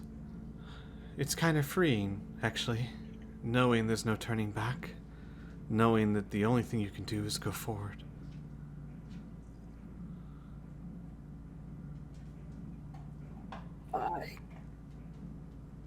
Yeah, that's pretty much, well, actually, I don't know. I guess you can go back. I mean, that's kind of what I've been doing since I left. And actually, the entire time that I've been in the Cinderland is kind of going back and reconnecting with my father and my brother and... She shakes her head. It's different this time. I've hidden what I am from all I know, all who know me. They'll never forgive me unless I perform an act so heroic that proves beyond a shadow of a doubt I am Shawanti. But it's okay. It's fine. It means the only path is forward, with you, and I'm okay with that. Good. Ross will reach down and grab her hand and kind of look hesitantly at her, see how she reacts. She smiles. It's a bit of a sad smile, but it's genuine. So, I guess we have to discuss and plan, maybe finalize our plans for how we're going to take on the Cinder Moth.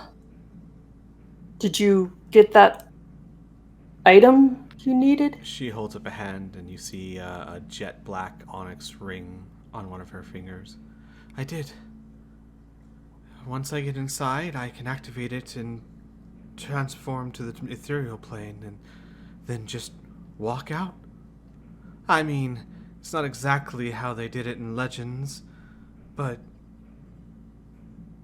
I mean, it's no less dangerous, right? Yeah. I mean, I really... Yep. Mm-hmm. Because that guy who did it before, he cut his way out. Yep. I know. But I like to think that, well, if he had had another way, he would have used it. Absolutely. And I mean, who's to say there wasn't some magic involved in that as well? Perhaps. In any case, I'm ready. I'm ready to face down the maw of a god. It's terrifying. It's exciting.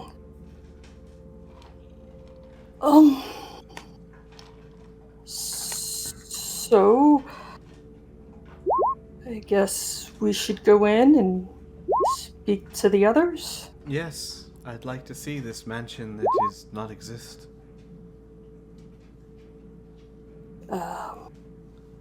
Then right through here. And you take her inside, and general amazement is had, as she has never seen anything like this before. Nothing on this level. Shawanti have no spells like this, because this is the kind of spell that you get through learning and study and experimentation, and it's not exactly something shamans do. So she is very impressed by it, especially the food. At some point, I would like to identify the item that she has. Sure, absolutely. You cast Identify on it. Keep in mind, this will take up a spell slot because you've already had your long rest. I was going to do it, ask her if I could have it and do it ritual. Oh, well then, yeah, she doesn't mind. Just hold her hand. Yeah, she doesn't even have to take it off. You just have to hold her hand. Mm-hmm. And it is, as she said, it allows her to cast, now I'm forgetting the actual name of the spell. Is it like Etherealness. plane shift? Etherealness? It's not plane shift, it's ethereal something. Plane shift is a Ethereal. much different spell. Etherealness, yes. Plane shift, she just transports the abyss and walks 3 feet. Yeah, it allows her to cast Etherealness once a day. It's a very powerful item. Okay.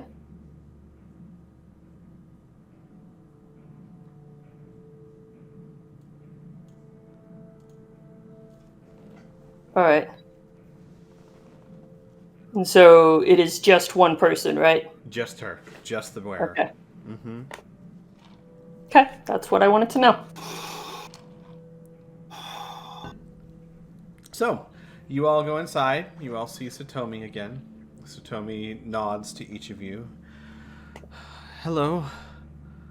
I'm afraid I may not have made the best impressions, but I do hope to call you all friend someday, if Ross calls you. And Are we not? oh, no, I'd like to think we are. Most of you don't know me at all. Well, why don't I introduce you to everybody? Family, this is Satomi. She'll point out everybody, including Annika this time. Mm-hmm. She nods, and much like most Shawanti, she doesn't seem to have any negative reactions to Robin or Annika. She does nod her head deeply to Akram, as he is a true speaker. And she will stop when you introduce Robin, and she will look down. You have a feathered bracelet. Yes. Holds it up. She kind of reaches out her hands, like as if to examine. May I? Sure. Holds his hand out. She doesn't take it off, but she does kind of hold it and examine it. Oh, this is a treasured item indeed. And she nods. May it help you find your way, honored ancestor. He will smile and bow and say thank you and look at Aras like, all right, not bad. Sure, maybe. Damn. Damn. Hey, Robin's hard to please. This is good. This is high praise. It could have ended like Van Casterkin. It could have. Van Castergan's ears are burning. Yeah, I don't know if Robin can be quite that harsh on a chick. He, Just saying. for a family member, he would murder one quietly in the dark Yeah. while they're Secretly. before you ever find it. He would be polite in front of everyone else, but behind closed doors, it's on. So, Polite during the murder as well, but she's all right, not bad. Approving's look. so you all have had your long rest. It is growing dark. What preparations would you all like to make? Suppose we should get in contact with that Celestial and maybe talk with Babu. Are we still gonna contact him?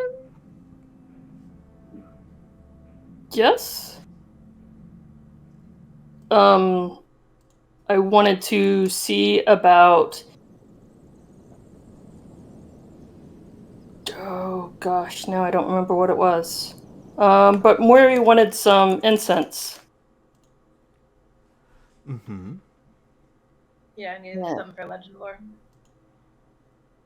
And I was going to see if he had any items for, like, Deathward materia, Oh, or... we can also give him the eggs. Yep, That seems like luck a with good that. idea. that would be an excellent idea. Find out if he has anything that would, because this entity has fire, so does he have anything that produces like cold ice or anything like that? And another gem or two worth 300 gold for Revivify. I don't have a diamond. Mm-hmm. So those were the... I think I have 4, Okay. but I won't be there with you, so... I have 5, I lied. How dare you? Okay. So then just the Deathward materia and the incense? Fly scrolls. And flying scrolls. Specifically scrolls that can fly. Mm-hmm. Robin will put if Baboon can find a magic flying rug. Small, just one person. Doesn't have to be very big. Just out of curiosity, he puts that out there for the future. Hang on a second.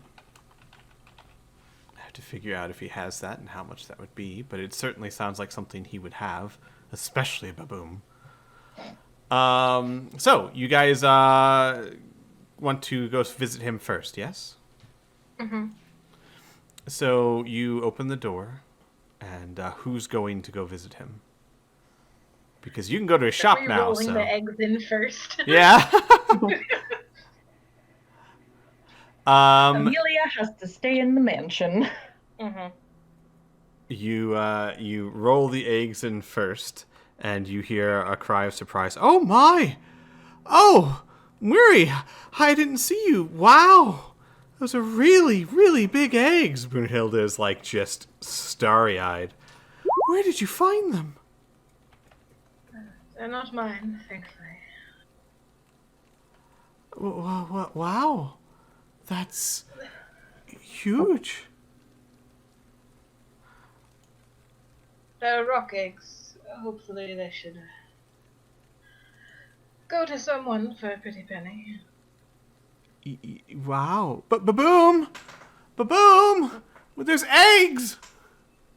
And she like runs to the back. And in a short order, who else is coming with you, Murray? Who all is going to visit Baboom?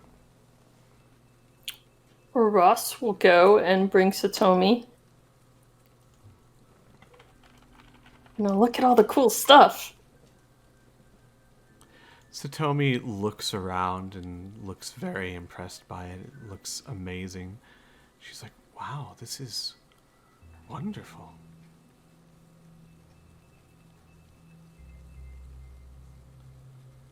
Yep.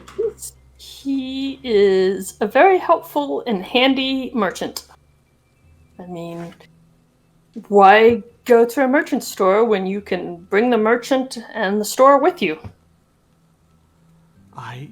Yes, I suppose. In less than a minute, Baboon comes out. Ah, my favorite customers. And look, you've brought me breakfast. Ah, you didn't have to. And Baboon walks right up to one of the eggs and puts his face against it. Ah.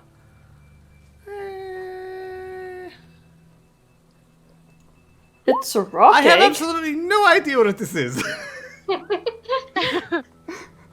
A rock egg. Oh. Wow. I've never had one before.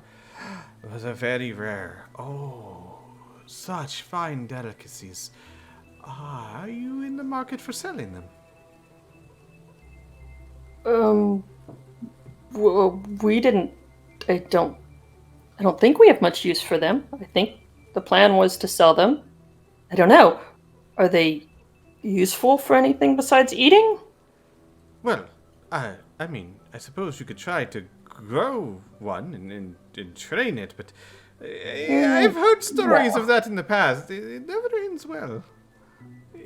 When you try and train a monster that's like 10 times your size, you miss one feeding time. Yeah, he just like... I've been way too up close with the rock. Don't want to do that again. Mm-hmm. We did have an unfortunate meeting of the parents, and I don't think we'd like to repeat it. But I could give you a very fair price for them. But come. What can Baboom do for you today? What is on the list of my heroes? What are you doing? Invading some other rich noble house's home, perhaps? No, I think this time we're going for recreating a folktale. Yeah, if Baboom wants to roll an insight as Mary looks a little pensive. Yeah, give me a second. Jesus Christ. He doesn't miss a beat and says, "You're going after something very dangerous, aren't you?" The Cinder Moth. Have you heard of that particular Shawanti? I hadn't before you all went to the Cinderlands, but I thought it would be best if I did some light reading on the Shawanti. Very hard to find text on them, by the way. But yes, I've heard it is, they consider it some sort of god, like a worm. Mm-hmm. Yes, that has a lot of fire and flames that could purify you. That's the word, purify you. Yes. Aha. Yes, well, I find that literal flames do less purifying and more killing. So perhaps something to protect against that, no? Yeah, that was exactly what I was going to ask for. Is there a way we could, take some of that sting out of that? Well, absolutely. Tell good dear Barboom what exactly you're trying to do, and I'll see what I can find out.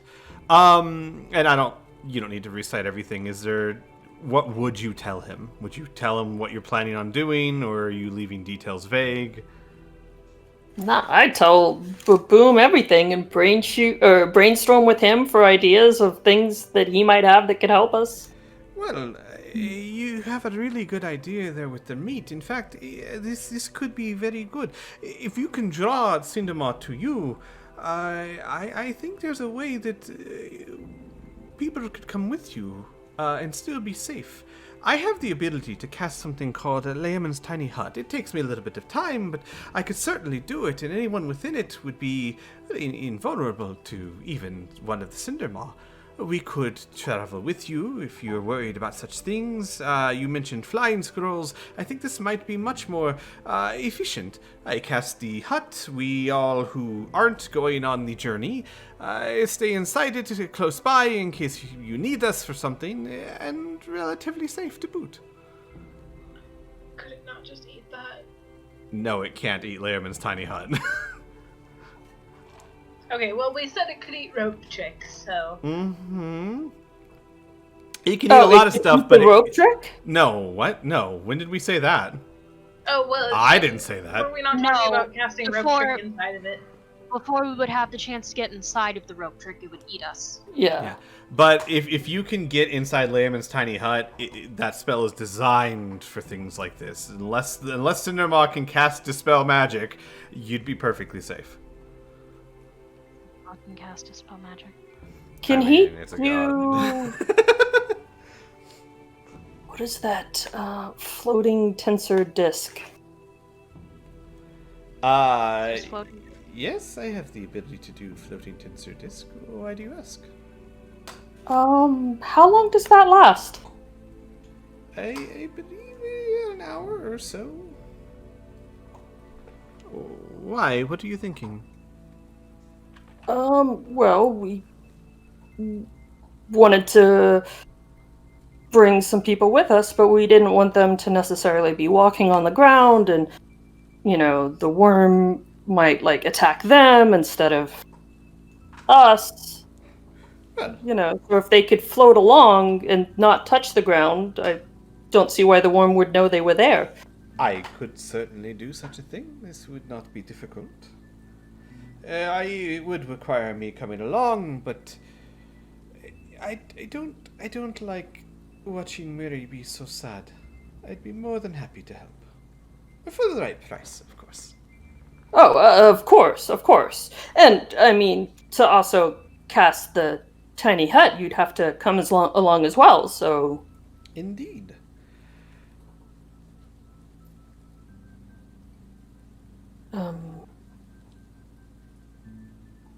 That sounds like that might make things a lot easier. Excellent. Oh, where is Robin? Is he here? I have a gift for him. He's back in the mansion, so you should bring it along with you when you come with us. Wings, I need you to roll me a D100, please. Okay. There's no negative outcome here, so you can feel safe. Excellent. Okay. Awesome. Very good, actually. All right. He nods. Excellent. So, perhaps things that could protect you from fire. I don't have any scrolls of such a thing, but I do have materia that could protect you for a short time. Here we go. And he has 6 materia of cooling, which would give you resistance to fire damage for 6 rounds. It's a bonus action to activate. They're 250 apiece. Okay. And he'd say, I don't have any scrolls of flying. I was fresh out of those. Your friend Robin bought them off me, but that's what I was hoping to see him. I have something else for him, which, we'll wait till we see him. What else? What else? What else would you need? The door. Other people can enter while the door at his shop is open, right? Correct. Yes. Okay. Mary will send Majenko to go get Robin. Robin, Majenko comes up, flies to the table, lands. You should come. All right. And then just flies off again.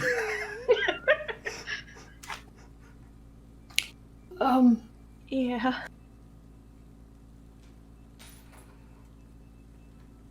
So Robin, you enter the store, and you'll enter like as Baboon is getting like materia and placing them on the table, and Brunhilde is struggling mightily to roll eggs to the back of the store, but she looks like she's having a wonderful time doing it.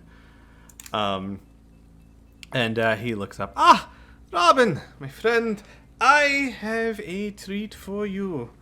He is one of my best customers and one of my dear friends, and as a personal favor requested by Muiri yourself, and he will wink at Muiri, you have a fascination with the flying, yes? Not me. Isolanda does. I'd like to give her that. Did you have scrolls?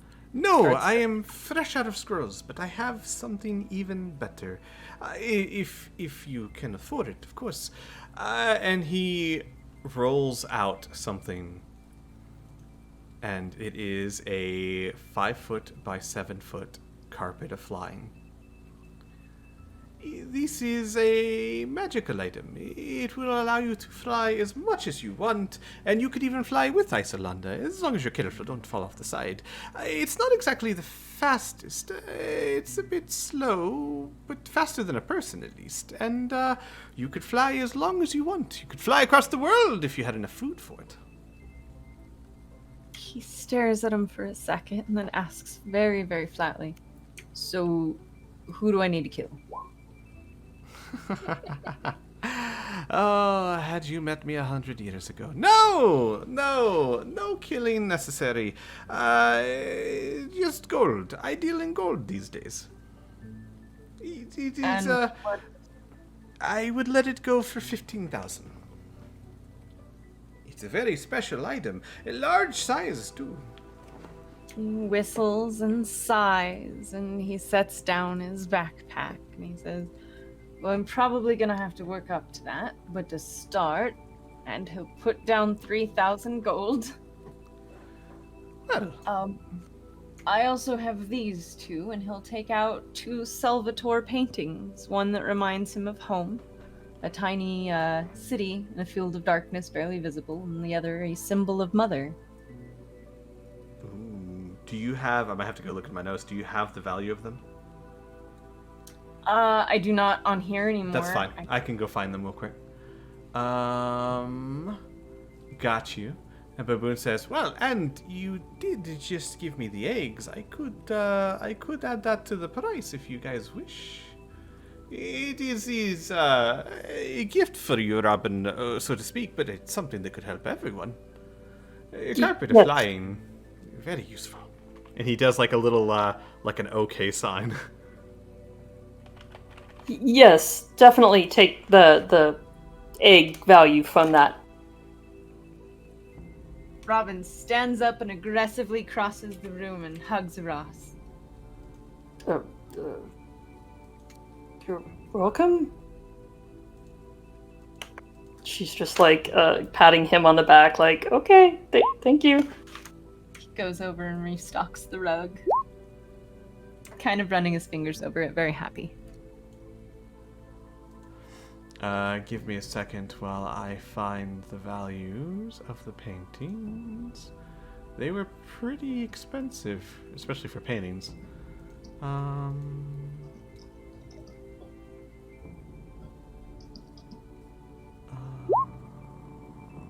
Let's see here.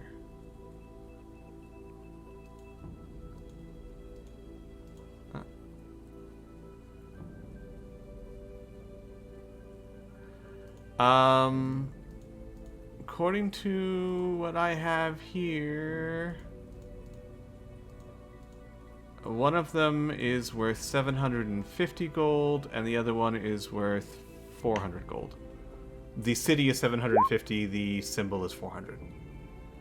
Okay. He will just give them to Baboon.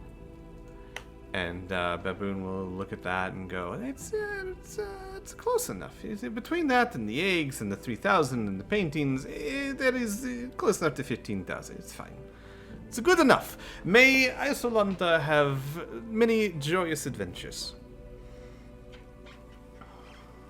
He smiles and says, if you need any help around your shop then, ever, or someone killed, let me know.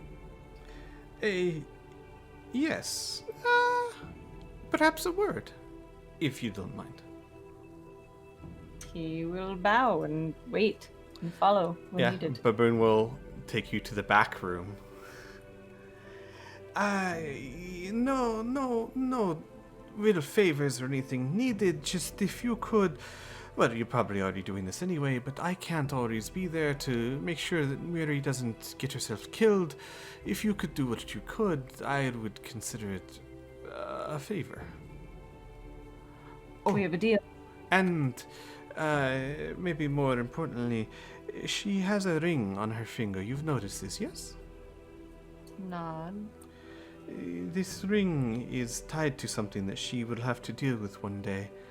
If that thing ever happens, you contact me. Yes, I adore her dearly, but she is the type that would not tell me.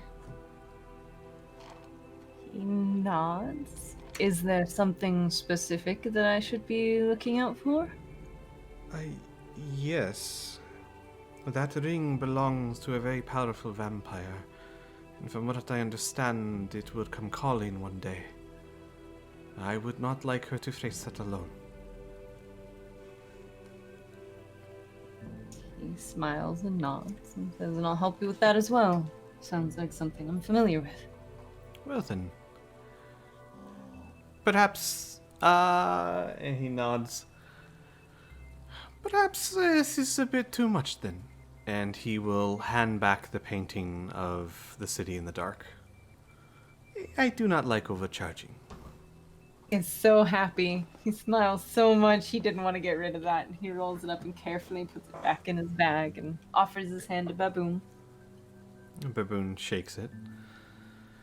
Well then, shall we go help the rest of them? He will nod and leave. Go get the carpet and kind of just follow Miri around a little. You can roll it up and like carry it on your shoulder. I mean, it's a 5x7 carpet, so it's not that unwieldy, right? Yeah. It is 5 feet by 7 feet. It has a max capacity of 600 pounds and can fly 40 feet per turn. Oh, it's beautiful. Mm-hmm. So I mean, you could fit probably 3 or 4 people depending on the weight limit. Yeah. As long as that stayed really high up, we could, yeah. So there's that one. That was what the roll for. It was either going to be that or it was the boots of flying, and for what size. Because he had been working towards this. Yeah, he'd been working towards this since you decided you wanted to buy him out of fly scrolls. I have a very important question. Mm-hmm. Does it have animated arms and legs like the Aladdin carpet? No, it does not. Not yet. I mean, you can always modify it, I suppose. I need to find somebody who can weave magic. Got it.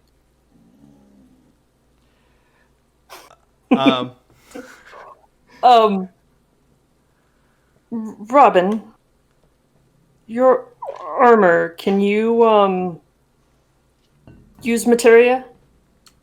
You gave it to me, yes. I did? Oh. Holds his arms out, spins around. Okay, so yours has materia.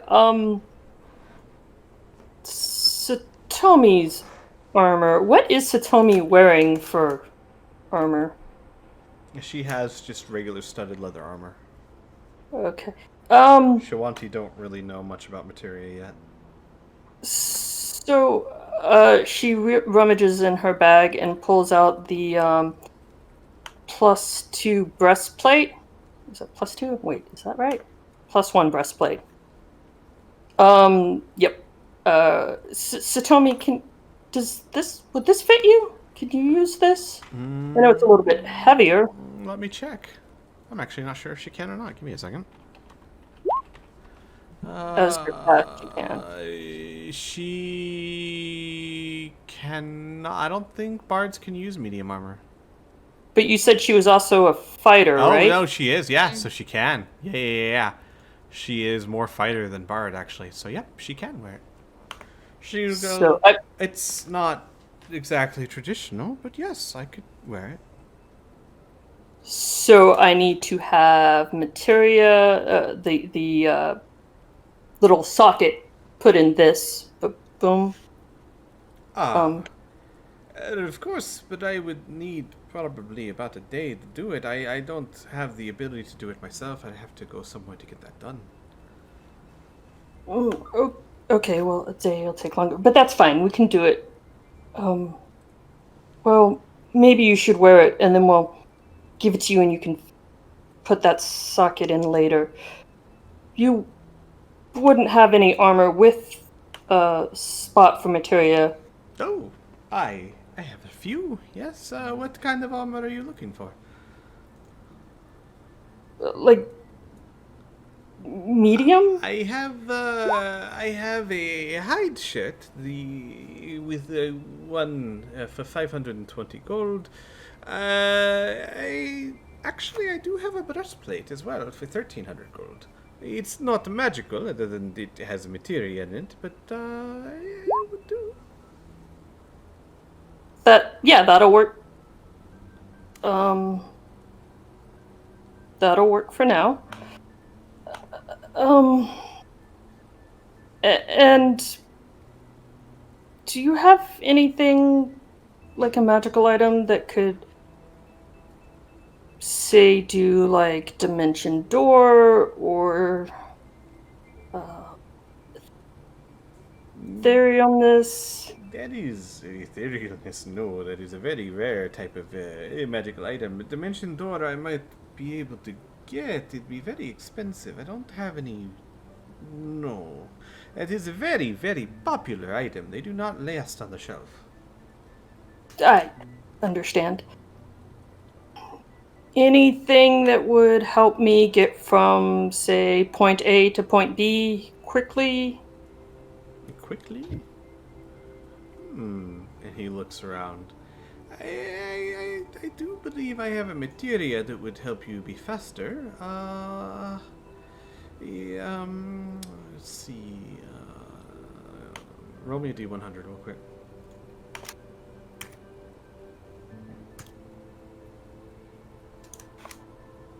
Yeah, not much else that I can think of. No scrolls of Dimension Door or anything of the like, unfortunately. And I already gave you all the teleport spells that I have. And he touches his broken horn. Yeah, but other than the materia, no, not so much. All right, that's fine. Okay. So the breastplate, the materia of cooling, I guess we could have all 6. If that would be okay with you.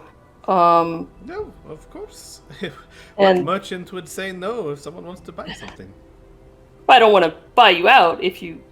He waves his hand. You are my favorite customers. You never need to worry about that. So Amelia needed 50 gold of incense and... Easy enough done. Alright. Go and get blocks of incense. And I'll need 250 of incense and I think 200 of ivory? Incense and ivory are not difficult for him to come by, so go ahead and just mark the gold off and put it on your character sheet. Didn't you also want something for Revivify? Murray has Oh, okay. 5 Gotcha. of them. But yeah. Yeah, you guys have Yeah, been getting she'll lots give of you- gems lately, so. Mhm. Except for the ones in the Shoanti Tipple. Huh. Baboon will fulfill all these orders, and he will say, well, Brunhilde, if you could look after the shop while I'm gone, I shouldn't be more than a few days. He looks like back like questioningly at everyone else. Yeah, I think that few days should be enough. Plenty of time. I think maybe just a day or two. So Brunhilde will run and hug Baboon. Be safe. Of course. And then he will say, well, then, after you, the door will close soon. And then we'll all be trapped in here. Alright. Walk out. And as you are all walking out, Baboon will gently take Murray's hand and pull her back for a second.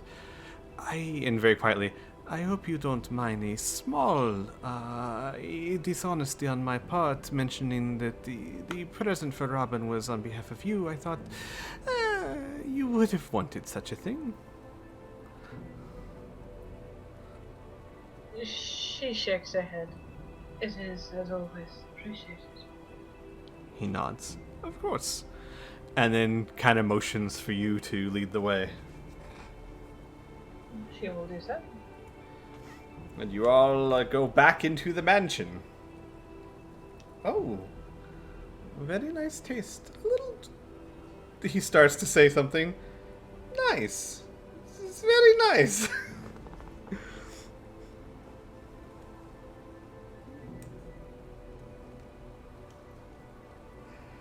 Or what's next?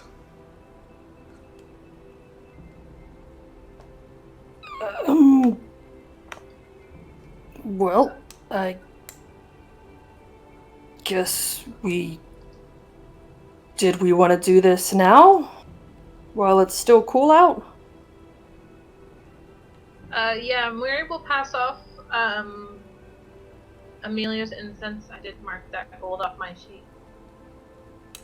Mm-hmm. Oh no, she was gonna pay for it. That's fine. Oh, I already I took marked it- it off of mine. Oh my god, guys! Jesus Christ. That's fine. Would you all stop throwing gold at Baboom? He's an honest businessman. Y'all need to coordinate. Stop triple Okay. paying for things. Who paid for it? I will pay for it. Okay. Jesus. Baboon's just like, guys, please, someone, please, one person. Oh wait, no, I'll pay for it. No! It's for my sister. Mm-hmm. So she'll pass along your incense, and then I guess Mary can cast Legend for. Mm-hmm. Well, you don't really need to. Robin basically told you everything about Cinder Moth. Like, with the confidence of what Robin gave you guys, you're not... There's not much more you can tell. Robin's roll was extremely high. Just to save you the spell slot. We'll save it for when we fight Lolth. Right. Jeez.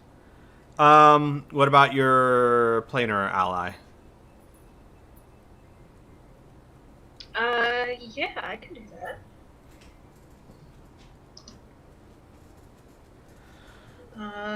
Mary will... does she have to do this outside? Is summoning kosher in an extra dimensional space? It should be fine. It would just summon them to that extra dimensional space, but they can just... Well, no, you know what? It might be kind of weird because only people Amelia gives permission to can enter. And, I don't think she can give permission before you summon it because you don't even know what you're summoning. Might be best to summon it outside. Can't you designate who can come in before you summon the mansion? Yes, but you don't know what you're summoning. Mm-hmm. So how would you... Yeah, we don't know. So like, essentially Baboon would be you're- fine because Emil could just be like, Baboon's good, he can come in. But you don't know what's coming, so how could you... Gotcha. Yeah. Okay, no, that makes sense. Yeah, I guess she'll step out and do that. It takes 10 minutes. So you step out into a very dark, almost moonless sky. There is a very small sliver of the moon on the horizon and many stars, but it is very dark. Not to your eyes, though, Mary. You're used to this. You take 10 minutes to cast the spell. Does everyone go out with Mary? Baboon would certainly go out. I think Satomi would be interested in seeing what's happening. What about the players? Yeah. Amelia will stay in the mansion, just kind of like watching in the doorway.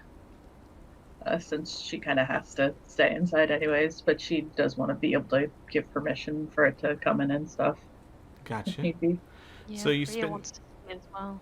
You spend 10 minutes casting the spell, and when you are done, a glowing mist starts to swirl around your feet, and the mist starts to coalesce and to take shape into a large four-legged beast.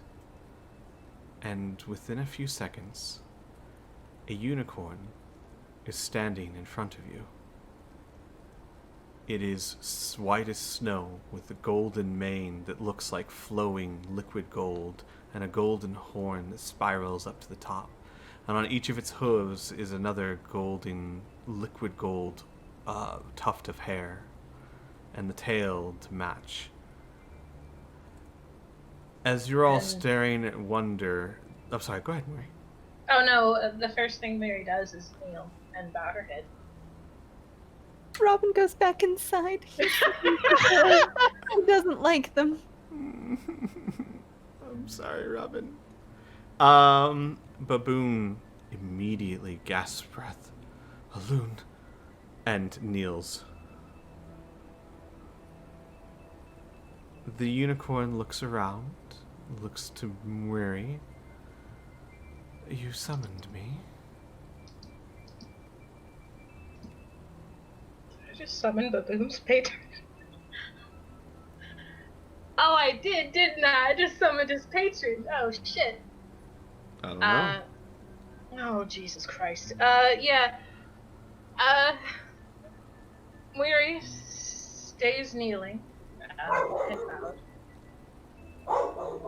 I humbly request your aid. Of course. One so gifted and devoted to Sarenrae. Sorry. To Sarenrae is someone I would like to talk to. And she glances over next to you. Oh. And you've brought him. That doesn't sound good. Baboon tilts his head even further. Ah, a loon, light of my life, spirit of wonder, and sister to my most devoted patron. Ah, please, the silly accent, you know I can't stand it. Baboon stops. Very well then. It is a pleasure to see you.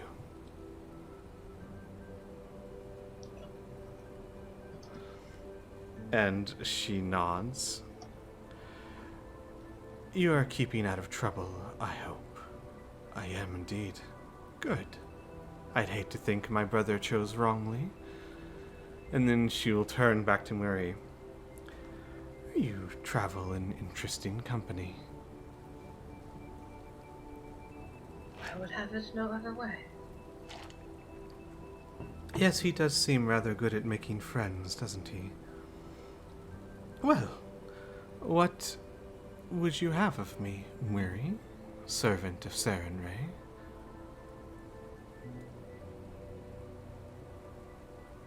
And I guess we can handle this sort of where we'll explain that part of her party is going off to recreate this great act in order to gain the favor of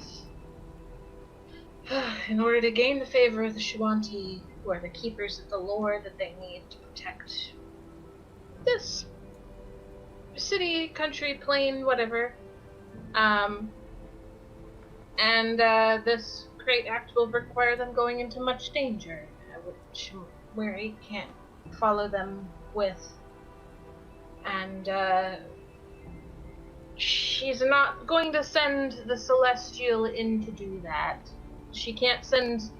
She will stipulate she can't send them into danger. That would be a shitty thing to do. She kind of swings her head side to side.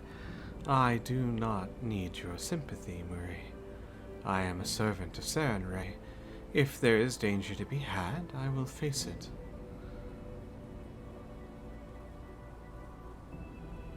I don't suppose jumping into the mouth of a creature that fancies itself a god is your idea of a good time. No, absolutely not. Would that be required? No. But someone is planning on that, I assume. Several someones, but... Yeah, from the doorway, Amelia just like slowly raises her hand. Yep. Ross is like, ooh, me too. Alun will look up. Interesting. My, Baboon, you do find interesting friends. Baboon's just got his head tilted down. And you wish me to help protect them? Yes, and if possible, we have someone with us whose eyewitness account of this event is most important. I see. Yes, what good is doing the deed if no one is there to recount it? And who is this person in particular that you would have me protect? I don't think Lockrum came out, did he? No, he would have. He's following you Okay. guys pretty much anywhere you go, observing you. I was gonna say it would be a little anticlimactic for Amelia to just be like, "Ah, Hold on a crap." second. Come out. Mary will stand up and dust herself off and gesture to Akram. I suppose that would be me. I am a truth speaker of the Shawanti. A pleasure to meet you. I've never met a unicorn before. I honestly, kind of looks like to Miri. I didn't think they existed. Very well, Miri. This is a simple enough task, if not easy. I will protect this truth speaker as if they were my own colt. For how long would you need my services?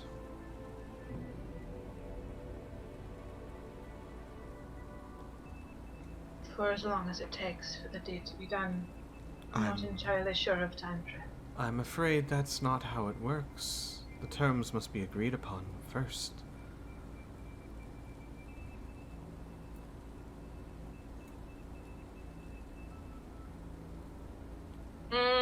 What are you guys thinking in terms of time?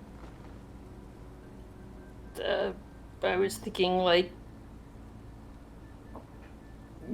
maybe 8 hours. It's 8,000 gold. Can we say after my friends have gotten back out of Cinder Moth? Is a time thing, or is a time these events need to happen With until the that? spell, it's usually a time thing because it generally, and while you may not be charged gold, they generally charge by the hour / minute / day. So till sunrise, maybe? I would say a day. Yeah. Well, that's a couple of very different answers. So, yeah. So here, So let what me, are we let me, so you guys have an idea of what you're looking at here. And again, you may also do other things than gold, but it is 1,000 gold per hour, if you want to measure an hour, or 10,000 gold per day. So if you're gonna do 10 hours, you might as well just go for a day. Mm-hmm. Sure. You guys okay with that? Yeah. Yeah. So Alun will say, so 24 hours, I could do that. For 24 hours, I will do what I can to protect all of you, especially the old one there. I will not jump down the maw, but I will do everything I can to protect those outside it. In return, well, I leave it up to you. You could donate 10,000 gold and valuables to the closest Sarenrae temple. That would certainly please me. Or you could do a quest for me that I've been meaning to get done for quite some time. It would not be an easy quest, and the choice is yours. What is the quest? Well, it is, I would say a coincidence, but I'm not sure I believe in them, that you have made friends with this one here. My brother has taken a liking to him. Did you know that he once served a demon? A very powerful one. He was well, I suppose you'd call him an assassin. And while I'm not sure how particularly fond I am of him, I do care so for my brother and his, shall we say, followers. Seeing him here has given me an idea. I would be happy to, well, and she hesitates. I would be happy to protect you and this truth speaker as long as you need until the current task is finished, be that a day or 3. If you want to pay in gold, we could do it that way, but if you take the quest I lay out for you, I will stay until the current task is done. In return, you are to slay the demon that once held sway over this tiefling. And Baboon's face shoots up. No! Absolutely not! Never! I won't allow it! I'm sorry, I don't believe I was talking to you. Who was the demon? A rather nasty individual by the name of Flan. I can spell it if you need. Please, put it in chat, dear unicorn. Very powerful, very dangerous, and as much as my dear brother's follower here would like to avoid, still has his claws in him, and always will. I do not like creatures of evil serving my brother, and since I actually have enough of a soft spot not to kill him, the only alternative is to kill the evil that has his hooks in him.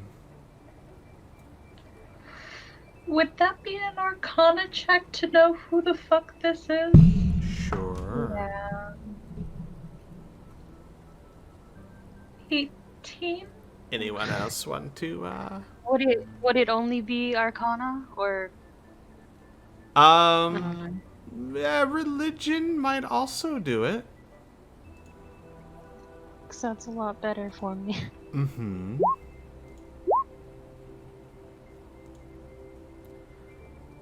Alright. Well, 3 of you got high enough. Give me 1 second here.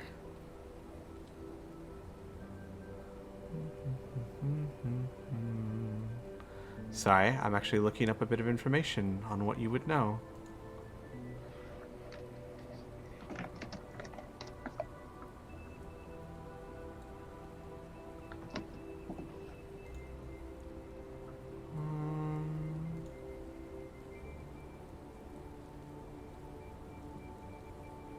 Sorry, give me a second.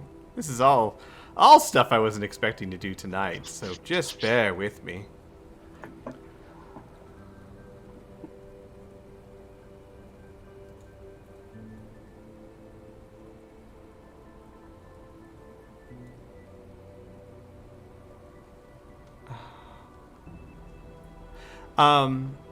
So 3 of you would have heard the name Flan before. Flan is a very powerful demon. Not a demon prince by any means, but they are what is called a Goristro. A terrifyingly powerful demon, very dangerous and very, very evil.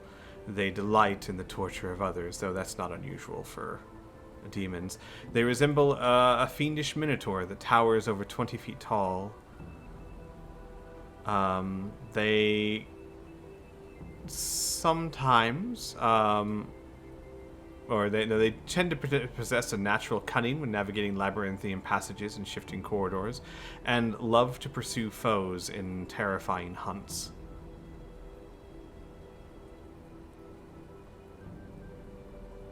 So, you know, nice people. Mm-hmm. Is there a time limit? Not necessarily. Before you die would be preferable. But this one here has lived a long time already, and I imagine he'll live a long time more. Just promise to accomplish it, and that will be enough.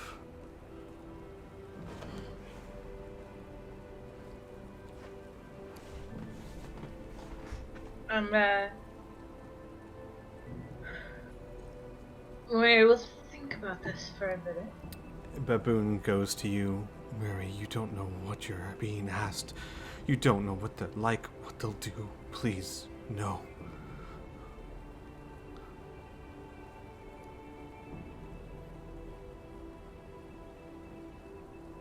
And were it I under the throne of a demon? Is that something you would agree to? I'm sorry, you were very quiet. Oh, sorry. We already asked. And were it I under the thrall of a demon, would you agree to slay it on my behalf? He looks at you and shakes his head helplessly. This is my world, Mary. Don't step into my world, I beg you. Not you. It could destroy you. I will protect him. I'll protect Akram. Free of charge. No gold needed. With my very life. Just don't do this. Amelia, starts to take a step forward and, stops in the doorway, takes a couple steps back. She's not going to be going at this alone. You don't understand. None of you do. For hundreds of years, I killed, I tortured, I murdered for them, to please them. You have no idea what they're like, what they do to you.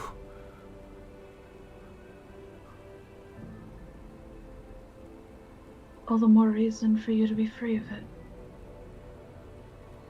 This sounds oddly like a conversation we've had previously. You all have too much on your shoulders already. Robin's not there. Shit. He literally goes, shit. He'd understand. You already have enough. You have to take on Loth. You have to save Corvosa. Don't add more onto this. I'll protect him. I swear. And Alun just watches all of this curiously.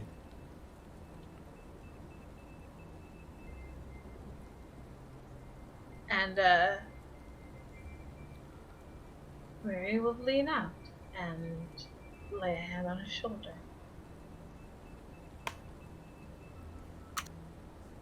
Do you understand what I would do for my family member? I would do anything in the world for them. I would face a god with nothing but my claws. Do you understand that?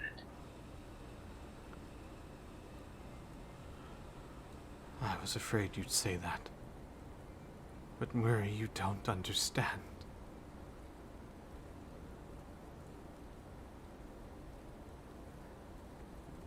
I cannot bear the thought of that monster taking any of you. He would not just kill you. He would take you.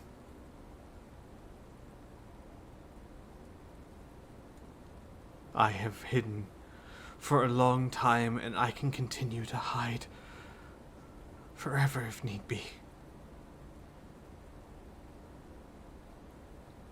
No one deserves a life lived in a cage.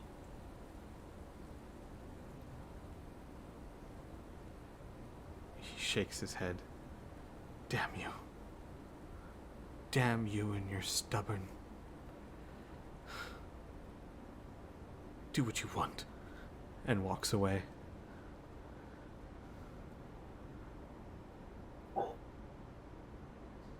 Mary turns back to the unicorn. We To the best of my ability, before my death, I will see this done.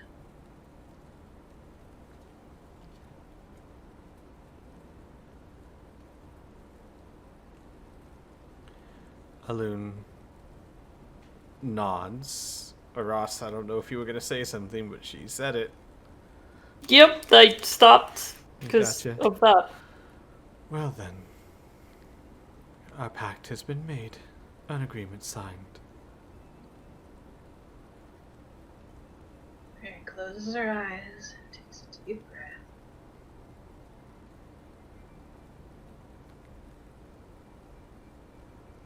I seem to be making a lot of this lately. Alun nods. Such is always the burden of heroes. And he's wrong, you know. He can't hide forever. No one can.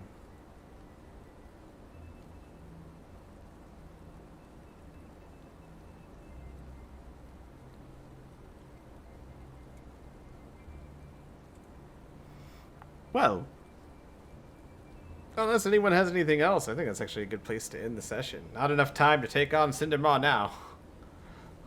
No, I'm pretty sure this is gonna be super quick, Squee. If it's Yeah. super quick, you will not want that. Fair point. So, wow, this has been a very interesting session. Come watch next week as everyone jumps down the gullet of a Cinder Moth. Or the back end. I believe, Sib, you said you were going to change your approach to it, so I guess not from the front? You know, yeah, that's always a possibility. From mean- the top, if possible, strictly for style points. We're going to cut into one side and out the other. God, I don't want to know how you're gonna accomplish getting in through the other side. Where there's a will, there's a way. And there's a unicorn. Oh, man. All right, we'll see you guys next time. Okay, bye. Bye.